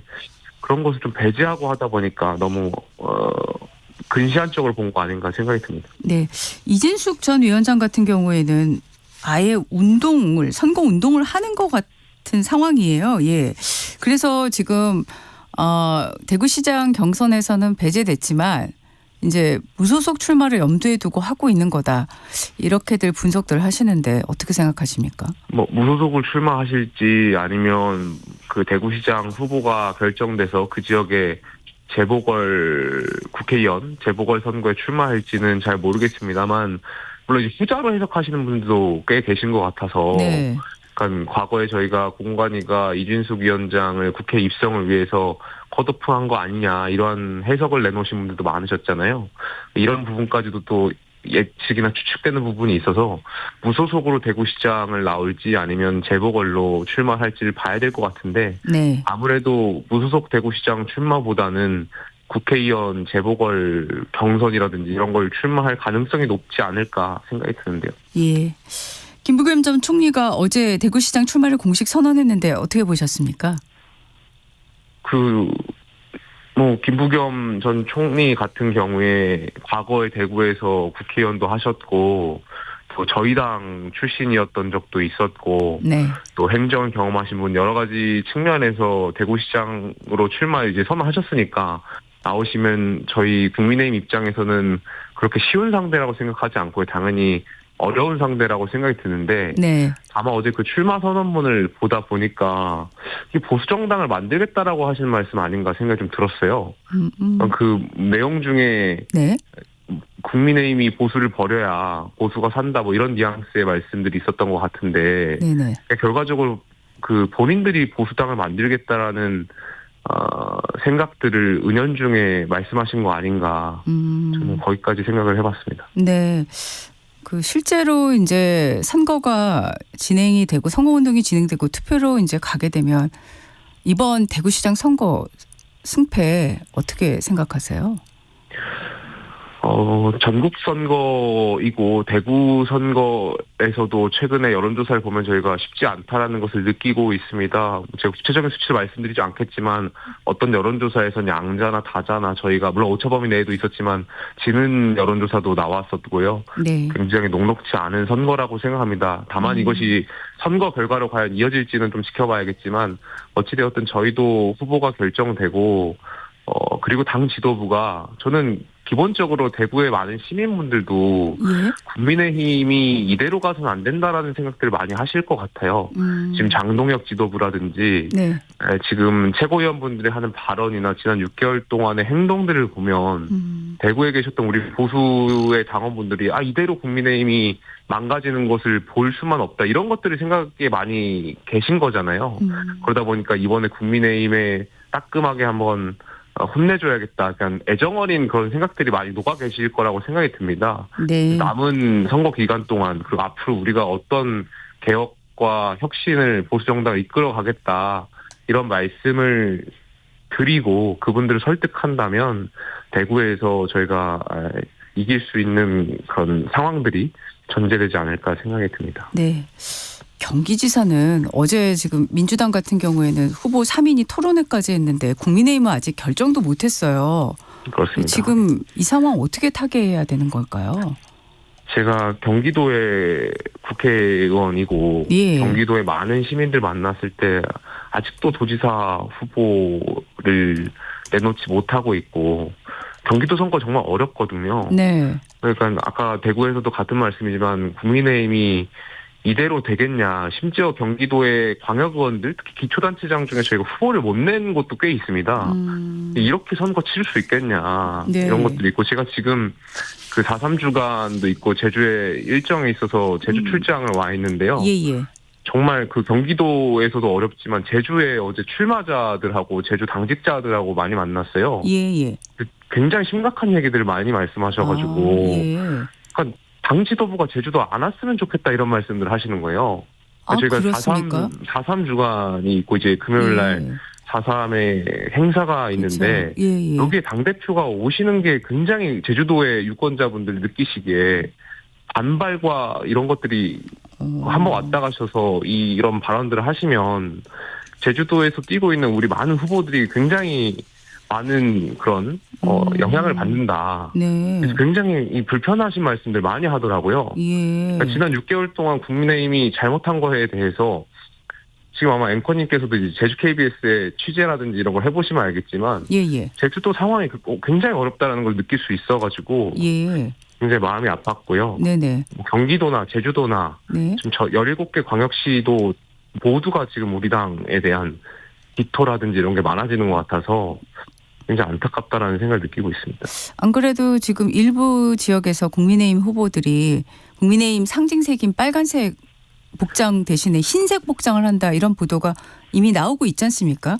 어제 제주도 왔는데 제주도에 우리 출마자분들도 다 흰색, 제가 봤던 분들은 흰색 점퍼를 입고 계시더라고요.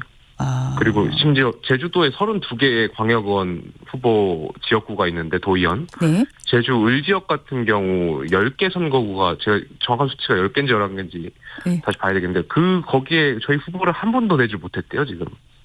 지원자도 안 계시고. 네. 이게 지금 우리 당의 현실입니다. 네. 그러니까 이걸 당 지도부가 네. 명확히 인지하고 네네. 왜 출마자들이 당대표와 최고위원들을 향해서 이렇게 비토를 놓고 이제 선거가 다가오고 있는데 우리 지역 안 왔으면 좋겠다라고 이야기하는 후보들의 그 절실한 마음들을 장도혁 대표께서 명확하게 인지하셔야 돼요. 그렇군요. 지금 이런 보도가 있어서요. 이정현 위원장이 전남 광주 통합시장에 출마할 수 있다. 어떻게 보세요? 물론 이제 공관위원장이 아니셨으면 우리 당의 이 전남 지역의 그 상징성이 있는 분이고 충분히 역할을 하실 수 있는 분이라고 저는 생각을 하는데 지금 상황에서 공관위원장이 출마를 한다라는 것 자체가 글쎄요, 그것도 우리가 생각하는 상식하고 좀 떨어져 있는 거 아닌가 생각이 들고. 네네. 그렇잖아요. 그 공관위원장은 사실상 심판인데 아무리 비상 상황이라고 하지만 심판이 갑자기 선수로 뛰어들어가는 이 자체를 국민들이나 우리 당원들이 어떻게 생각할까에 대한 아쉬움이 있고, 그리고 지금 공관위원장께서 전국의 여러 공천 과정을 진행하면서 네. 논란이 많았잖아요. 그러다 보니까 이 논란을 좀 잠재우기 위해 본인께서 이 출마 가능성을 염두에 둔 발언들을 하신 거 아닌가 생각이 들어서 그런 부분이 조금 아쉽다. 지금 공관위원장을 맡기 전에 충분히 이러한 부분들을 말씀하시고 했더라면 아마 더 많은 지지와 당의 어떤 희생적인 측면에 있어서 당의 선배로서 더 많은 박수를 받으셨지 않았을까 생각이 듭니다. 네. 지금 이 공천 과정에서 또 이런 것도 지금 하나 논란이 되고 있습니다. 개그맨 이혁재 씨가 국민의힘 광역의원 청년 오디션 심사위원 자리에 나왔는데 이분이 이전에 윤어게인 발언 또 뭐 폭행 혐의 이런 것들로 인해서 좀 구설에 오르셨던 분이라 광역의원 청년 오디션 심사위원으로 좀 적절했냐라는 얘기가 나왔는데 어떻게 보세요? 그거를 앵커님하고 제가 이 자리에서 뭐 논리적으로 설명하지 않더라도 많은 분들이 굉장히 모양새가 이상하다라고 느끼시지 않았을까요?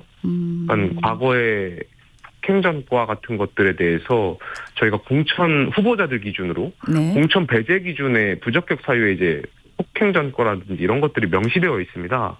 그런데 그러한 전과가 있었던 분들이 심사위원회에 오셔가지고 청년들을 향해서 심사위원으로서 하는 것, 그리고 과거에 윤 전 대통령에 대해서 이제 무죄라든지 그런 윤어게인과 비슷한 주장을 하셨던 가뜩이나 안 그래도 우리 당에 그런 발언을 안 하겠다라고 이제 선언을 한 마당에 네. 그런 인사를 심사위원으로 모셔가지고 청년들을 오디션 심사 본다는 것 자체가 굉장히 모양새가 이상하다. 그리고 국민들이 저는 뭐 청년 오디션 같은 제도 뭐 중요하고 굉장히 좋은 제도라고 할 수도 있겠습니다만 네. 이런 식으로 심사위원이 주목받고 결과적으로 누가 1등이 됐는지 2등이 됐는지 아니면 누가 이제 아쉽게 탈락됐는지에 대해서는 당원들이나 이제 국민적 관심사가 적고 이 이혁재 씨와 관련된 논란만 사람들 머릿속에 남은 거잖아요. 네.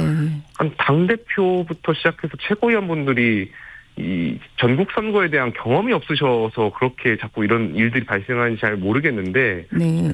왜 이런 일들이 자꾸 발생하는지 도저히 저는 납득이 가지가 않습니다. 그러니까 당이 하나부터 열까지 뭐가 잘못된 건지 지금 모든 상황마다 지금 계속 공천 관리에 대한 실패가 나오고 반복되고 결과적으로 리더십 붕괴 상황이라고 저는 생각되는데 네. 굉장히 아쉽죠. 네.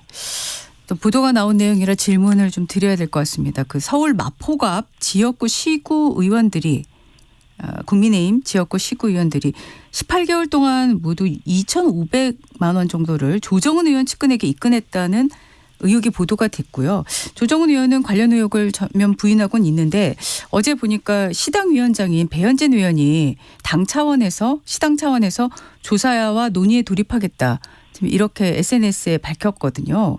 이 사태를 어떻게 봐야 되는 겁니까? 일단은 뭐 그 기초광역 의원분들하고 해당 국회의원하고 의견이 다른 상황인 거고, 네. 그러니까 보다 좀 명확한 사실관계를 파악하기 위해서 조사라든지 감사라든지 이런 것은 필요해 보이지 않나 생각이 듭니다. 그래야 저희가 명확한 사실관계를 알아야 여기에 대해서 당이 뭐 어떻게 하겠다라는 입장에 나올 수 있을 것 같고요. 네. 말 그대로 지금 뭐 조정은 의원께서 억울한 상황이신 건지 아니면 그 지역구 기초광역원들이 말씀하셨던 것처럼 뭐 잘못된 상황이 있었는지는 좀 더 좀 사실관계를 저희가 파악하고 난 뒤에 말씀을 드릴 수 있을 것 같습니다. 예. 자, 지금 우원식 국회의장이 지방선거와 함께 개헌 국민투표 추진하려고 하고 있지 않습니까? 그래서 어제도 네. 여야 정당과 모였는데 지금 오늘 오전에 장동혁 대표와 우 의장이 비공개 회동을 한다는 보도가 나왔어요. 네. 자, 의원님은 그 개헌안에 일찍이 좀 찬성 입장 밝히신 걸로 알고 있는데 지금 이 시기 그 개헌을 지방선거와 동시 추진하는 거에 대해서 어떤 생각이십니까? 저는 찬성보다도 반대할 명분이 없다라고 생각을 해요. 네. 그러니까 지금 국회의장이 개헌과 관련돼서 5.18 정신을 넣겠다. 그다음에 개업 요건을 강화하겠다. 그다음에 지방 분권에 대한 이야기 말씀하셨는데 네. 이 세 가지 어느 하나 저희 당이 반대할 것이 없다라고 생각이 들고요. 네.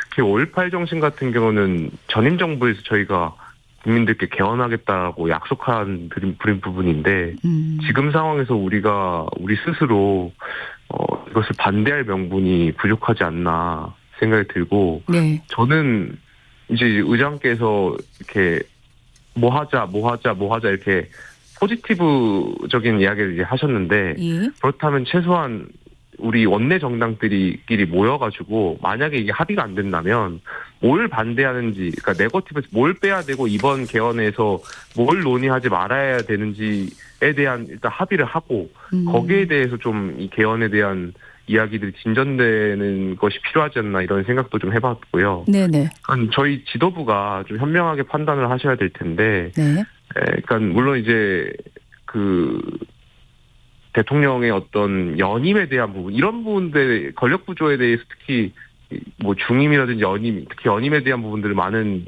국민들이 우려를 하고 있으니까 이 부분이 나온다면 당연히 저희가 반대를 하고 동의할 수 없겠죠. 하지만 이 부분이 아닌 그 앞서 말씀드렸던 세 가지 요건에 대한 개헌 부분은 저희가 반대할 명분도 없고 따라서 당 지도부가 좀 적극적으로 참여해가지고 네. 이런 부분들을 좀 여야가 같이 논의할 수 있는 틀을 만드는 게 굉장히 중요한 시점 아닌가 생각이 들고 여기서 우리가 또 반대해서 뒤로 빠지는 모양새를 보인다면 국민들이 보실 때 국민의힘은 어쨌든 개헌을 반대했고 또 탄핵도 반대했고 또 근데 하지만 개헌의 개헌 요건을 강화하는 것을 반대한다는 입장을 취하면 국민들 생각에서는 국민의힘이 도대체 지난 1, 2년 사이에 입장이 무엇인가 헷갈리고 그 국민의힘의 어떤 개헌 반대와 이런 일관적인 상황에서의 국민의힘의 진정성을 국민들께서 느껴주실 수 있을까 그런 생각도 해봤기 때문에 저는 원내 지도부가 네네. 현명하게 판단해서 개헌 논의에 적극적으로 참여해야 된다라고 생각하고 저도 계속해서 이제 의총이나 이런 걸 통해서 우리 당 대표와 원내 대표께서 좀 적극적으로 논의에 참여할 수 있도록 말씀을 잘 전달하겠습니다. 네, 오늘 국회 본회의가 열려서 이런 질문을 드리는데요. 지금 이제 25조 원 규모의 추경과 함께 이제 다음 달 10일까지 이제 처리하기로 여야가 일정한 합의를 했고요. 오늘 같은 경우에는 또 이제 공석인 그 국회 상임위원장 4자리에 대해서 보궐선거를 진행을 하는데 지금 보면은 그 더불어민주당의 정청래 대표가 하반기 국회 때 모든 상임위원장 자리를 더불어민주당이 가져오겠다. 지금 이런 입장을 공개적으로 내놨지 않습니까? 네.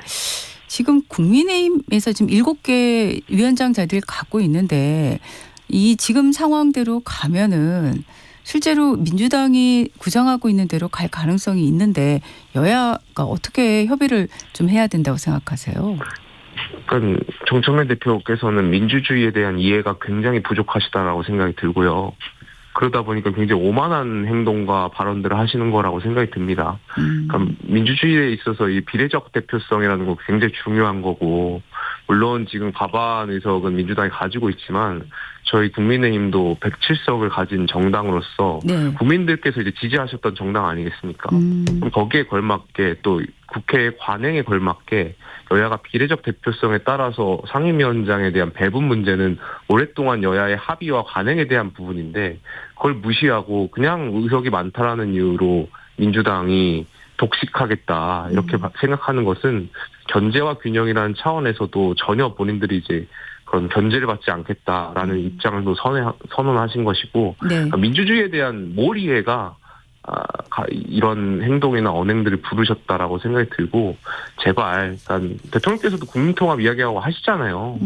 그러면 국민통합이라는 것은 자기들 지지층 국민들만 말하는 것이 아니라 본인의 지지층이 아닌 국민들까지도 우리가 이야기를 듣고 의견이 다르다면 좁혀나가고 이런 것이 지도자와 특히 여당 대표가 해야 될 일들인 거잖아요. 네. 그런 일에 좀 앞장서줬으면 좋겠다 생각이 듭니다. 네, 지방선거 질문을 하나 더 드리겠습니다. 지금 그 여당 같은 경우에는 이미 24일에 뭐 착붙 공약 프로젝트란 이름으로 1호 공약도 발표를 하고 있고 그런 상황인데 아직 국민의힘에서는 그 지방선거 공약이 아직 공개가 안 됐어요. 언제 어떤 내용으로 공개되는지 좀 궁금한데 어떻습니까? 글쎄요, 제가 공약 개발에 참여하고 있는 사람이 아니어서 그 시기는 저도 좀 확인을 해봐야 될 것 같은데 네. 저희가 지금 상황이 공약도 발표하고 이런 것도 중요하지만 아직 후보자를 공천이 끝나지 않은 상황이고 앞서서 말씀드렸던 것처럼 일부 부분에 있어서는 저희가 후보자를 아직 내지도 못하고 있는 상황이기 때문에 이러한 부분들이 좀 선행되어야 그리고 한 공약에 대한 부분들을 좀 말씀드릴 수 있지 않을까 생각이 듭니다. 네. 지금 오늘도 저희 그 김정관 산업통상자원부 장관이 KBS에 출연을 해가지고 지금 뭐 중동 사태가 초기 예상과 달리 점점 길어지고 있어가지고 지금 보면은 그 차량 오부제도 민간으로까지 확대할 수 있다는 얘기도 나왔고 지금 오늘 아침 산업통상부 장관의 얘기에 따르면은 상황이 더 악화되면 오부제뿐만 아니라 더한 조치도 지금 요청할 수 있다. 이제 이런 얘기까지 나왔어요. 이제 10일까지 이제 추경에 대해서 여야가 지금 협의를 할 텐데요. 지금 제가 알기로는 국민의힘에서는 소득 하위 50%에 대한 1인당 15만 원씩의 지역화폐 지원 부분에 대해서 좀 부정적인 걸로 알고 있습니다. 이런 그런 지급에 대해서는 어떤 입장이세요? 어제 결과적으로 추경한 뭐 하나하나에 짚고 들어가면 이재명 정부의 여러 가지 생각들과 다른 부분이 있기 때문에 저희가 반대하는 부분도 있고 특히 추경을 집행하는데 물론 앵커께서 지적하셨던 것처럼 지금 굉장히 특수한 상황이고 어려운 상황이다 보니까 그 필요성에 대해서는 공감을 하는데 그런 부분들에 있어서는 좀 여야가 같이 합의를 할 필요가 있다라고 생각하고 있고요. 어제 그 일정이나 이런 것들이 이제 여야에서 합의가 됐지 않습니까? 그래서 예. 이제 본격적으로 추경 심사가 들어갈 텐데 네. 예결위원분들께서 그렇게 저희 당의 어떤 기조와 맞지 않는 부분에 대해서는 명확하게 예결위 차원에서 입장을 내고 또 지적을 하실 거라고 생각이 듭니다. 네, 알겠습니다. 오늘 말씀 여기까지 듣겠습니다. 고맙습니다. 감사합니다. 국민의힘 김용태 의원과 말씀 나눴습니다. 잠시 후 글로벌 톡톡으로 이어가겠습니다.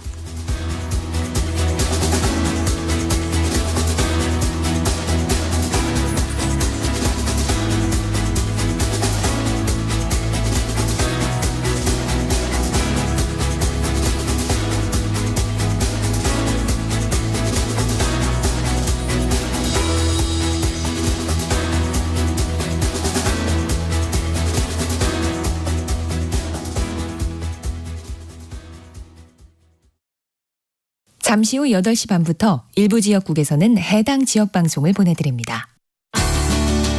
워렌 버핏은 가치 투자, 필립 피셔는 성장주 투자, 피터 린치는 장기 투자. 방법은 달라도 목표는 하나. 성기영의 경제쇼가 성공의 길로 안내합니다. 깊이 있게, 명쾌하게, 지금 이 시대 경제에 관한 모든 것을 알려드립니다. 평일 오후 4시 5분 성기영의 경제쇼와 함께하십시오.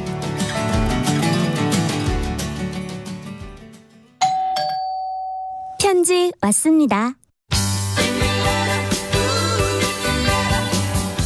퇴근길 지친 당신에게 힘이 되는 뉴스를 전해드립니다. 매일 저녁 5시 5분 당신과 함께 읽는 세상 이야기 KBS 1라디오 뉴스레터 K. 지금 시각은 8시 30분입니다. KBS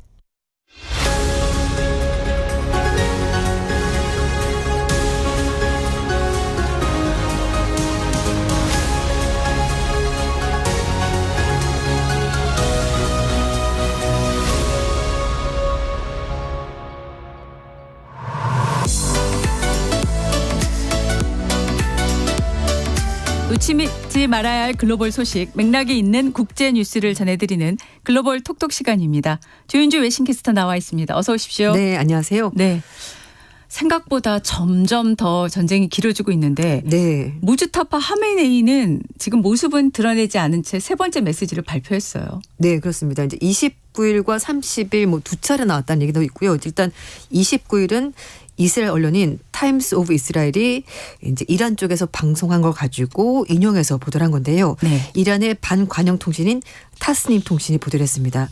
이제 1차 때, 2차 때와 마찬가지로 모습은 드러내지 않았고요. 이제 메시지를 전달하는 식으로 보도가 된 건데 모스타바는 시아파 종교권의 염두를 강조하면서 이슬람에서 가장 영향이 있는 알시스탄을 얘기를 하면서 서로 좀 우리 단결해야 된다는 얘기를 했었고요. 그리고 또 하나는 이라크에 있는 이슬람 저항 세력, 그러니까 뭐 민병대라고 볼 수 있는데요. 그 민병대가 지금 전쟁을 도와주는 거에 대해서 감사의도 전했습니다.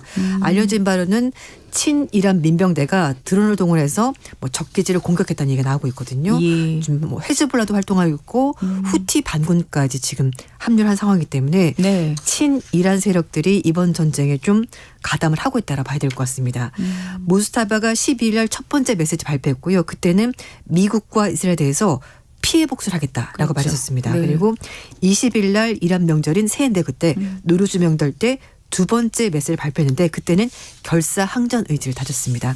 세 번째는 이렇게 말씀드린 것처럼 이 저항 세력들이 합류한 것에 대해서 이제 감사에 대해서 전한 것으로 보이는데 문제는 지금까지 단 한 번도 모습을 공개하지 않았습니다. 이제 그렇기 때문에 어딘가 좀 신변에 뭔가 이상이 있지 않나라고 추정을 해볼 수가 있을 것 같고 이란 국영 매체도 모스타바가 공습 때문에 부상을 입었고 회복 중이다라고까지만 밝혔고요. 어디를 얼마나 다쳤는지 어디 있는지는 전혀 공개되지 않았습니다. 한편 트럼프 대통령은 영국의 파이낸셜 타임스 인터뷰에서 모스타바가 사망했거나 또는 중상을 입었을 가능성이 있다라고 밝혔고요. 미국 언론들도 이번 성명 발표에 대해서 모스타바가 진짜 본인한 것이 맞는 건지 아닌지도 불분명하다고 밝혔고 어쨌든 지금까지 한 번도 영상도 육성도 공개되지 않았기 때문에 네. 그의 실제 상태에 대한 의문이 여전히 해소되지 않고 있다고 미국 언론도 보도를 하고 있습니다. 네. 협상 얘기로 넘어가 보겠습니다. 뭐 협상을 하고 있다. 그러면서 또 하르크 섬과 담수화 시설까지도 할 수 있다. 폭격할 수 있다. 공습할 수 있다. 또 이러고 있으니까 과연 정말 협상이 하고 있는지 어떻게 봐야 됩니까? 이제 전문가들은 일단 협상을 하고 있다고 말씀을 하시더라고요. 네. 근데 이제 저는 이제 기사를 주로 보고 하는 거니까 이제 말씀을 드리면 일단 파키스탄이 중재로 해서 그 중동 국가 4개 외무장관들이 만났습니다. 주말 동안에 만나서 얘기를 한 것이 일단 그 호르무즈 해협의 통행료 부과에 대해서 좀 긍정적으로 의견을 모았고요. 그리고 거기에 통과하는 것에 대해서 이제 중동 국가들이 좀 주도권을 가지고 통제를 하겠다라는 얘기가 나왔습니다. 그리고 이제 두 번째는 트럼프 대통령은 협상이 굉장히 잘 되고 있다라고 계속 얘기를 하고 있고요. 그리고 조만간 합의가 될 거다. 그리고 미국 쪽에서 15개 요구사항을 제시를 했는데 이란 쪽에서 상당히 많은 부분에 대해서 수용을 하고 있다. 이렇게 얘기했습니다. 근데 이란은 완전히 다른 얘기를 하고 있습니다. 네, 갈리바프 의회 의장은 이란 그 관영 매체를 통해서 적은 공개적으로 협상을 말하면서도 은밀하게 지상 공격을 계획했다면서 굉장히 어려운 여정을 지금 대비를 한다라고 말하면서 장기전을 예고했습니다. 지금 이제 트럼프 대통령이 앞서 저희 브리핑 때도 얘기했지만 하르크 섬 또 담수화 시설 공습을 얘기를 했는데 지금 보면은 또 이란 핵시설을 공격을 할 수 있다 이런 보도가 나오지 않습니까? 근데 이게 어떻게 가능한지 궁금해요. 왜냐하면 핵시설은 뭐 본토에 있어서요. 맞아요. 공습으로 할 수도 있겠지만은 공습만으로는 사실 또 부정확하잖아요. 어떻게 봐야 될까요? 그래서 일단 월스트리트저널에서도 트럼프 대통령이 아직까지 이란의 그 농축 우라늄을 탈취하기 위한 작전을 검토는 하고 있긴 하지만 시행 여부를 결정한 것은 아닌 것으로 보인다라 밝혔습니다. 그런데 말씀하신 것처럼 트럼프 대통령은 하르크 섬에 있는 뭐 에너지시설 파괴할 수도 있다라고 얘기를 하고 있고 심지어는 그 우라늄 농축 그것들을 이제 꺼내오겠다. 탈취하겠다 이런 얘기를 하고 있는 건데요. 말씀하신 것처럼 지금 알려진 바로는 이 농축 우라늄들은 이스판, 나탄즈, 포르도 같은 그 시설에 있다고 하는데요. 그 세 개 중에 어디에 있는지 지금 정확히 모릅니다. 일단 국제 원자력 기구에서는 이 세 개 중에 어디에 있을 것으로 보인다라고 밝혔고 거기에 60%까지 농축한 우라늄이 400에서 450kg 정도 있다고 하는데 이거를 이제 90%까지 올리게 되면 이제 무기급이 된다고 하고요. 이 전체를 만약에 다 농도를 올린다라고 하면은 핵폭이 그러니까 핵폭탄 11개 정도를 만들 수 있다고 하는데 문제는 말씀드린 것처럼 이게 이란 본토에 있습니다. 지금 말하는 것이 호르무즈 해협에 있는 섬들에 대해서 지상 공격할 거다. 이제 그거는 사실 가능성은 제로는 아니거든요. 섬에 올라가는 거니까. 근데 이건 본토로 들어가는 것은 굉장히 위험하고 그 들어가는 과정에서 이란도 절대 가만히 있지 않을 겁니다. 그래서 얘기를 하는 것이 이게 만약에 우라늄이 보관된 장소를 정말 운 좋게 찾는다고 하더라도 그 특수부대가 직접 들어가서 이걸 가지고 나와야 되는데 그 과정에서 이란이 지대공 미사일 드론으로 공격을 할 것이고 그렇게 되면은 본토에 올라간 미군들은 포로가 될 거라는 거죠. 완전히. 그러니까 이게 쉽지가 않을 거고 그리고 이 원통형 용기로 돼 있다고 하고요. 농축우라늄이 이게 40개, 50개 정도 된다고 하는데 이걸 도대체 어떻게 가지고 나올 거냐. 그 무거운 걸. 그래서 그 위험한 걸. 그래서 운송함이 필요하고 트럭도 필요한데 지금 이게 가고 있다는 얘기는 없거든요.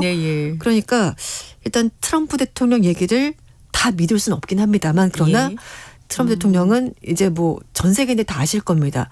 뭐라도 할 수 있는 사람입니다. 그렇기 때문에 전혀 대비를 안 할 수는 없는 상황이고 그래서 일각에서는 이런 식으로 계속해서 발언 수위를 높여가면서 어떻게 해서든지 이란을 협상장으로 끌고 나오려고 그래서 발언 수위를 높이는 거다 이런 해석도 있습니다. 지금 이란 같은 경우에는요. 미국이 핵시설을 공격하면 핵 확산 금지 조약 NPT 탈퇴를 검토하고 있다 이런 입장인 거죠. 네, 그렇습니다. 이제 이란도 지금 이제 발언을 가지고서 계속 그 긴장감을 높여가고 있는 상황인데요. 이란 의회가 미국과 이스라엘이 만약에 핵시설을 공격을 한다면은 핵 확산 금지 조약 NPT를 탈퇴하는 방안을 검토 중이라고 이란 언론들이 보도했습니다.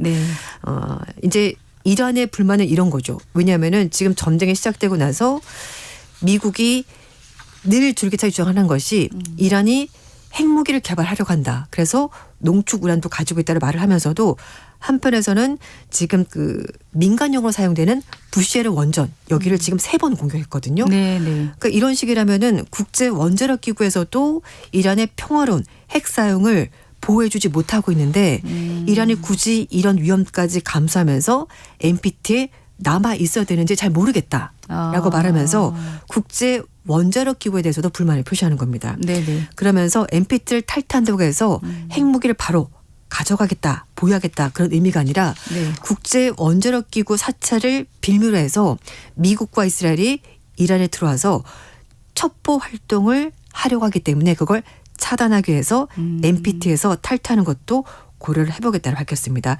실제로 부시에르 원자력 발전소뿐만 아니라 네. 아라크 중수로도 공격을 받았고요.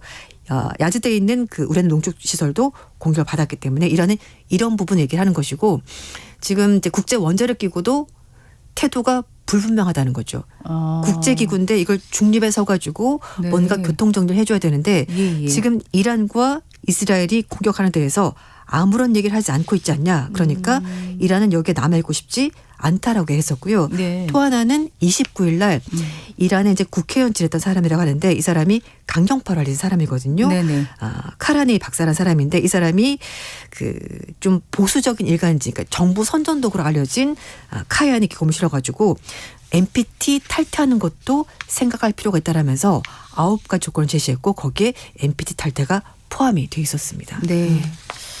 양쪽의 입장이 굉장히 네. 팽팽하고 협상을 하느냐 안 하느냐 갖고도 완전히 다른 얘기를 네. 하고 있어서 저희가 정말 시시각각 쏟아지는 보도를 유심히 보는데도 정말 실체에 접근하기가 쉽지가 어렵죠. 않아요. 네. 그리고 이제 또 하나는요. 네. 이란 의회가 30일 날 이제 앞에서 이제 호르무즈 해협 말씀드렸는데 예. 이란 측에서는 일단 그 호르무즈 해협 통제권은 이란이 가져가겠다. 근데 여기가 사실 국제 해역이기 때문에 어느 한 나라가 그걸 통제할 수는 없습니다. 그러니까. 모든 배가 자유롭게 왔다 갔다 할 수 있는데 지금 전쟁을 치르다 보니까 이란이 호르무즈 해협을 봉쇄를 했고 호르무즈 해협 봉쇄를 통해서 굉장한 지렛대를 가지게 된 겁니다. 그래서 이거를 앞에 말씀드렸던 무스타바도 호르무즈 해협을 지렛대로 우리가 이 전쟁을 계속해야 된다 말했거든요. 네. 그래서 이란 의회가 30일 날 호르무즈 해협을 통과하는 선박에 대해서 규제를 강화하고 통행료를 부과하는 안건을 승인했습니다. 네, 그래서 지금까지는 통행료라는 게 없었잖아요. 없었죠. 그리고 네. 여기는 해협이기 때문에 통행료를 받을 수가 없습니다. 그래서 뭐 스웨즈 운하 같은 경우는 이집트가 직접 운하를 만들어 가지고 시설 관리를 하기 때문에 통행료를 받는 건데 이거는 자연물이거든요. 그렇죠. 그래서 받을 수가 없는 것이고 네. 유엔 해양법에 따라서도 그게 되지 않는다라고 법으로 나와 있습니다. 그런데 이란은 유엔 해양법에 가입하지 않았기 때문에 네네. 국내법이 우선이라고 말하면서 이렇게 얘기를 하는 것이고 또 하나는 네. 이 법안에 미국과 이스라엘 선박은 통과시키지 못하도록 하겠다라는 규정이 들어가 있습니다. 그래서 이제 이 호르무즈 해협을 가지고 이란은 끝까지 뭔가 좀 유리하게 끌고 가기 위해서 네. 포기하지 않고 이걸 끌고 갈 것으로 보이는데 네네. 지금 알려진 바로는 뭐 파키스탄, 인도, 중국 이런 배들은 빠져나갔다고 하는데요. 네. 일부에서는 이 국가들이 통행료를 이란에 지불을 하고 빠져나갔다는 얘기가 있습니다. 그런 얘기도 있군요. 네. 그래서 이제 뭐 뉴스에 나온 것이 뭐 30억 배 하나당 이렇게 하고 있는 건데요. 어쨌든 이란 측에서는 이게 불법이라는 걸 왜 모르겠습니까? 그렇지만 이렇게 해서라도 뭔가 주도권을 좀 가져가려는 네. 그리고 이 전쟁을 미국이 원하는 대로 끌려가지 않겠다는 어떤 강력한 의지가 담겨 있지 않나라고 볼 수 있는 그런 행동인 것 같습니다. 예. 자, 이란 전쟁, 중동 사태 말고 요 하나 좀 짧게 전해주시죠. 네. 미국이 50년 만에 유인 달 탐사선을 이번 주에 발사할 예정이라고요. 네, 그렇습니다. 현지 시각으로 2일 오후 6시 24분이고요. 우리 시각은 2일 오전 아침입니다. 7시 24분에 유인 우주선인 아르테미스호가 발사될 예정입니다. 근데 변수가 많습니다. 그럼요. 그래서 네. 특히 이제 바람이 문제라고 하는데요. 네네네. 그래서 나사 측에서도 바람색이 굉장히 촉각을 곤두세우고 있습니다. 예. 지금 뭐 다른 건 다 이상이 없고 각종 부품, 기계 다 정상적으로 작동되고 있고 최종적으로 점검이 되어 있고요. 길이가 98m라고 하고요. 플로라주에 있는 케네디 우주센터에서 지금 발사대 기립 상태로 대기를 하고 있고 예. 1972년 아폴로 17호 이후 끊긴 미국의 달 유인 비행이 반세기 만에 재개되느냐. 만일 굉장히 역사적인 순간에 남아 있습니다. 네. 사실 그 전에 좀 2월 달에 발사할 예정이었는데요. 그때는 연료 누출 때문에 문제가 있었는데 이런 문제는 다 잡았다고 하고요. 일단 바람이 어떻게 되느냐에 따라서 미국이 50여 년 만에 다시 달로 우주 비행사를 보낼 수 있을지가 결정이 될 것 같습니다. 짧게 이번 우주 비행사들의 면면이 좀 이채롭습니다. 네, 맞습니다.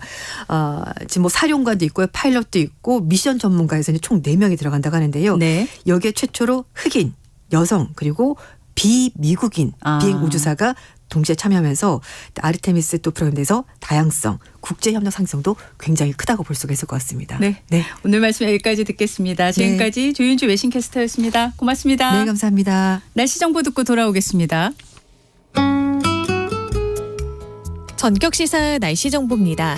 현재 서울 등 수도권은 비가 그쳤습니다. 비구름이 동쪽으로 이동하면서 강원 동해안과 일부 영남을 중심으로 비가 약하게 내리는 곳이 있는데요.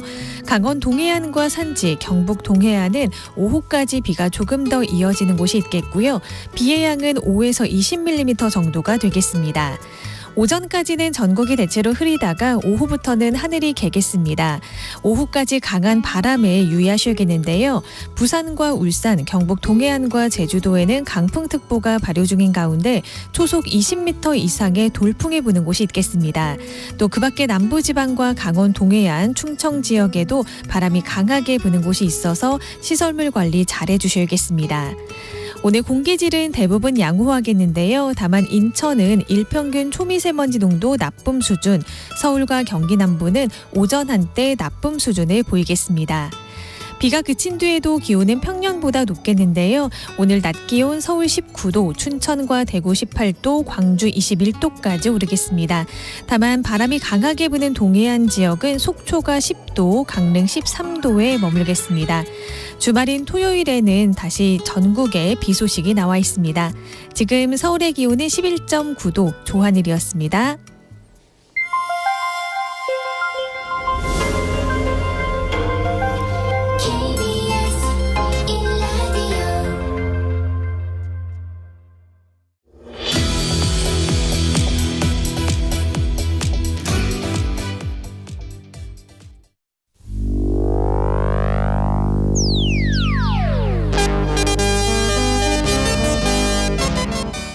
포르쉐 차량 한 대가 다리 위에서 추락한 뒤 그대로 굴러떨어집니다.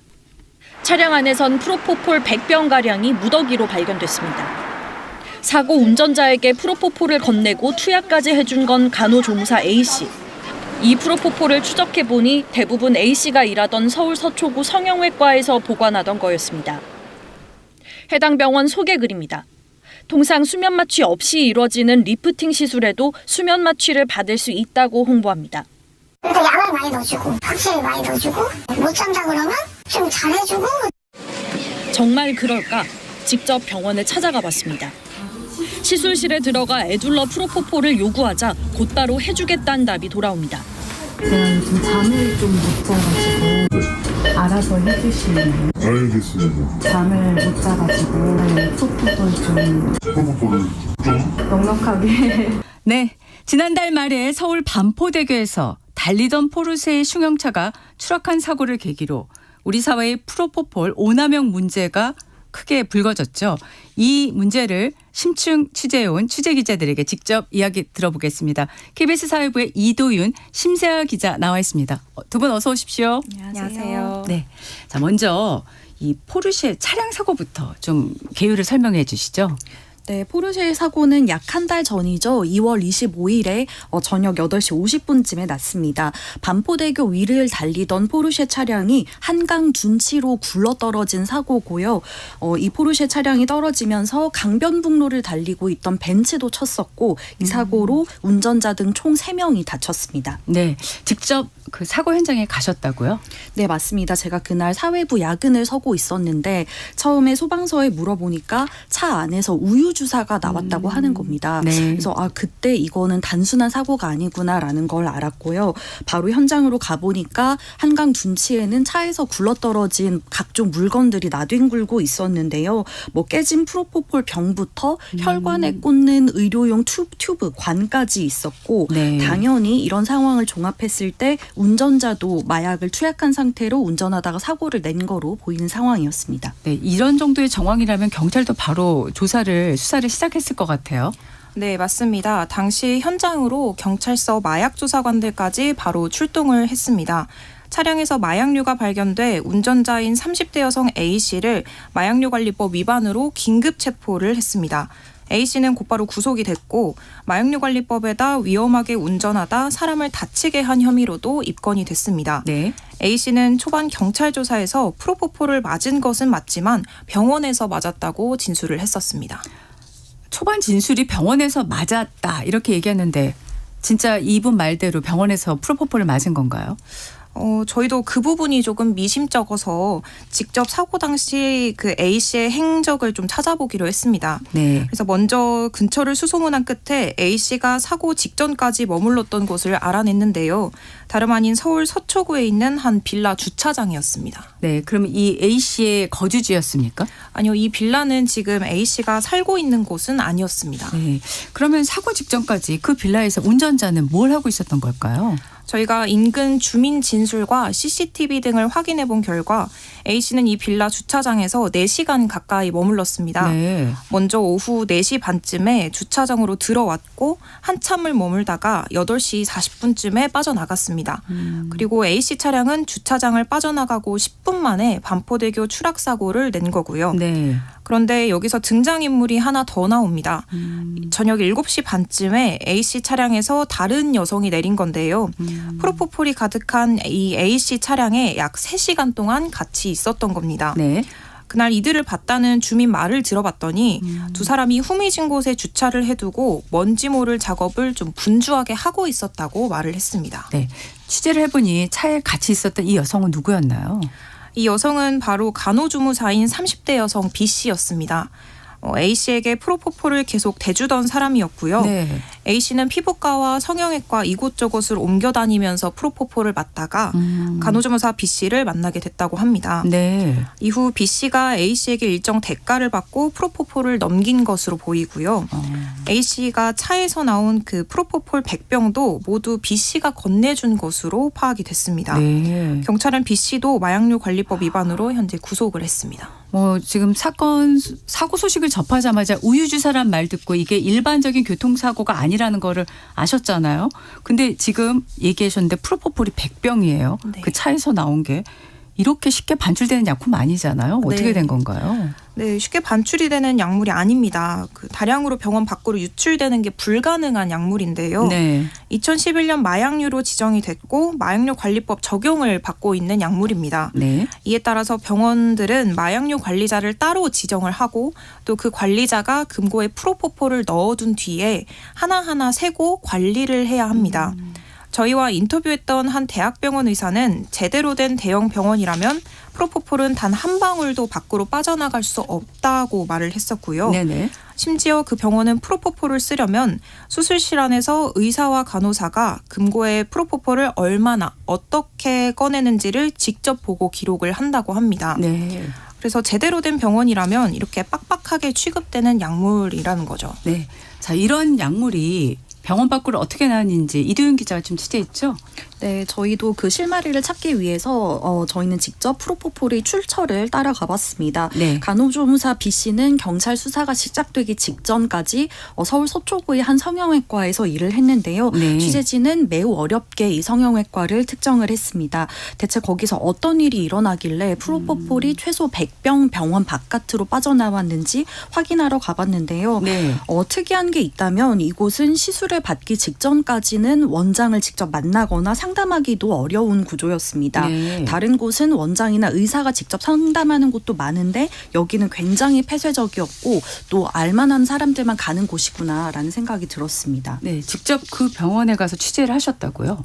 네, 취재진은 의사를 만나기 위해서 어쩔 수 없이 리프팅 시술을 수면 마취로 받는 환자로 이제 위장해서 시술실까지 들어갔고요. 네. 거기서 의사한테 요즘 잠을 못 잤다. 프로포폴 알아서 좀 놔주시느냐라고 했더니 알겠습니다. 이런 대답들이 돌아왔고요. 네네.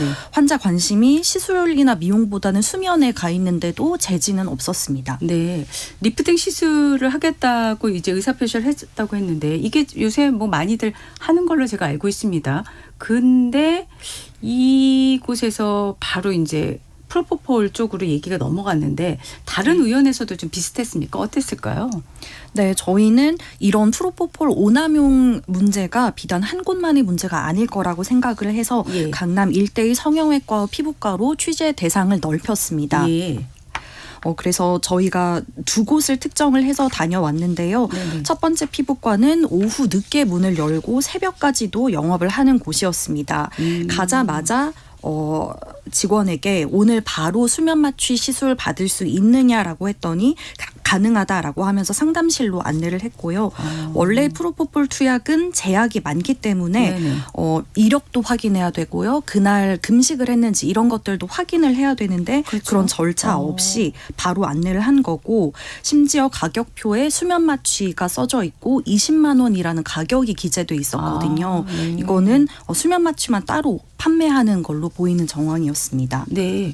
자, 이런 성형외과 피부과가 어떻게 영업을 하고 있는지 좀 궁금한데 어떻습니까?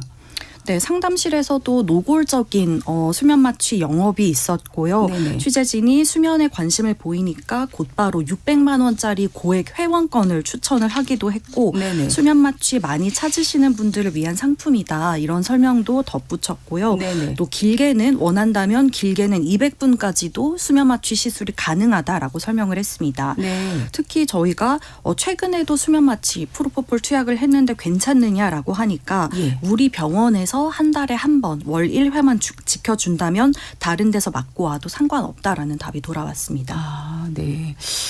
자, 이런 곳에서 이제 프로포폴을 맞아본 분들의 경험도 취재를 하셨다고 들었습니다. 어떤 내용인가요?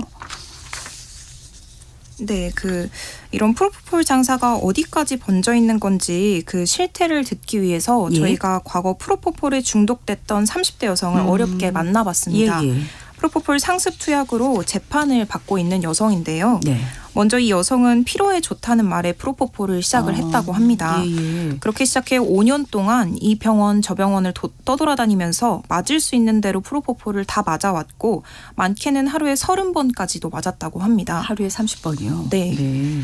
그래서 프로포폴을 맞기 위한 꼼수도 배웠다고 하는데요. 네네. 프로포폴을 매번 얼굴에 시술 주사를 맞으면 흉터가 남으니까 얼굴용 시술을 배나 팔뚝 또 헤어라인 같은 정수리에도 맞았다고 합니다. 네.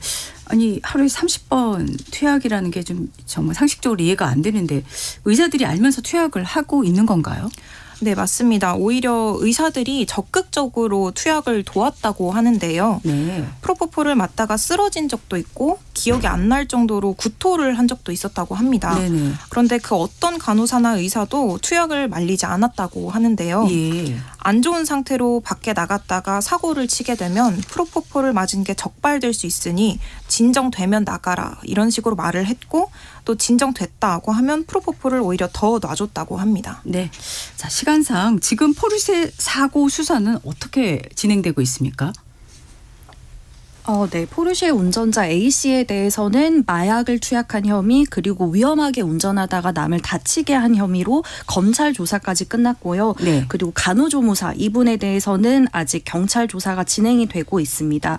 그리고 아까 저희가 말씀드렸던 것처럼 이들이 그 반포대교 건너기 전에 서초구의 한 주차장에서도 추가로 투약한 정황이 있는데 이 부분에 대해서는 경찰 조사가 진행 중이고 그리고 저희가 다녀왔던 서초구 성형외과 간호조무사가 일했던 성형외과 이곳에 대해서도 경찰이 입건해서 조사를 이어가고 있습니다. 네, 앞으로 이 문제 심각한 만큼 추가 취재도 또 부탁드리겠습니다. 오늘 말씀 여기까지 듣겠습니다. 이도윤 심세아 기자였습니다. 고맙습니다.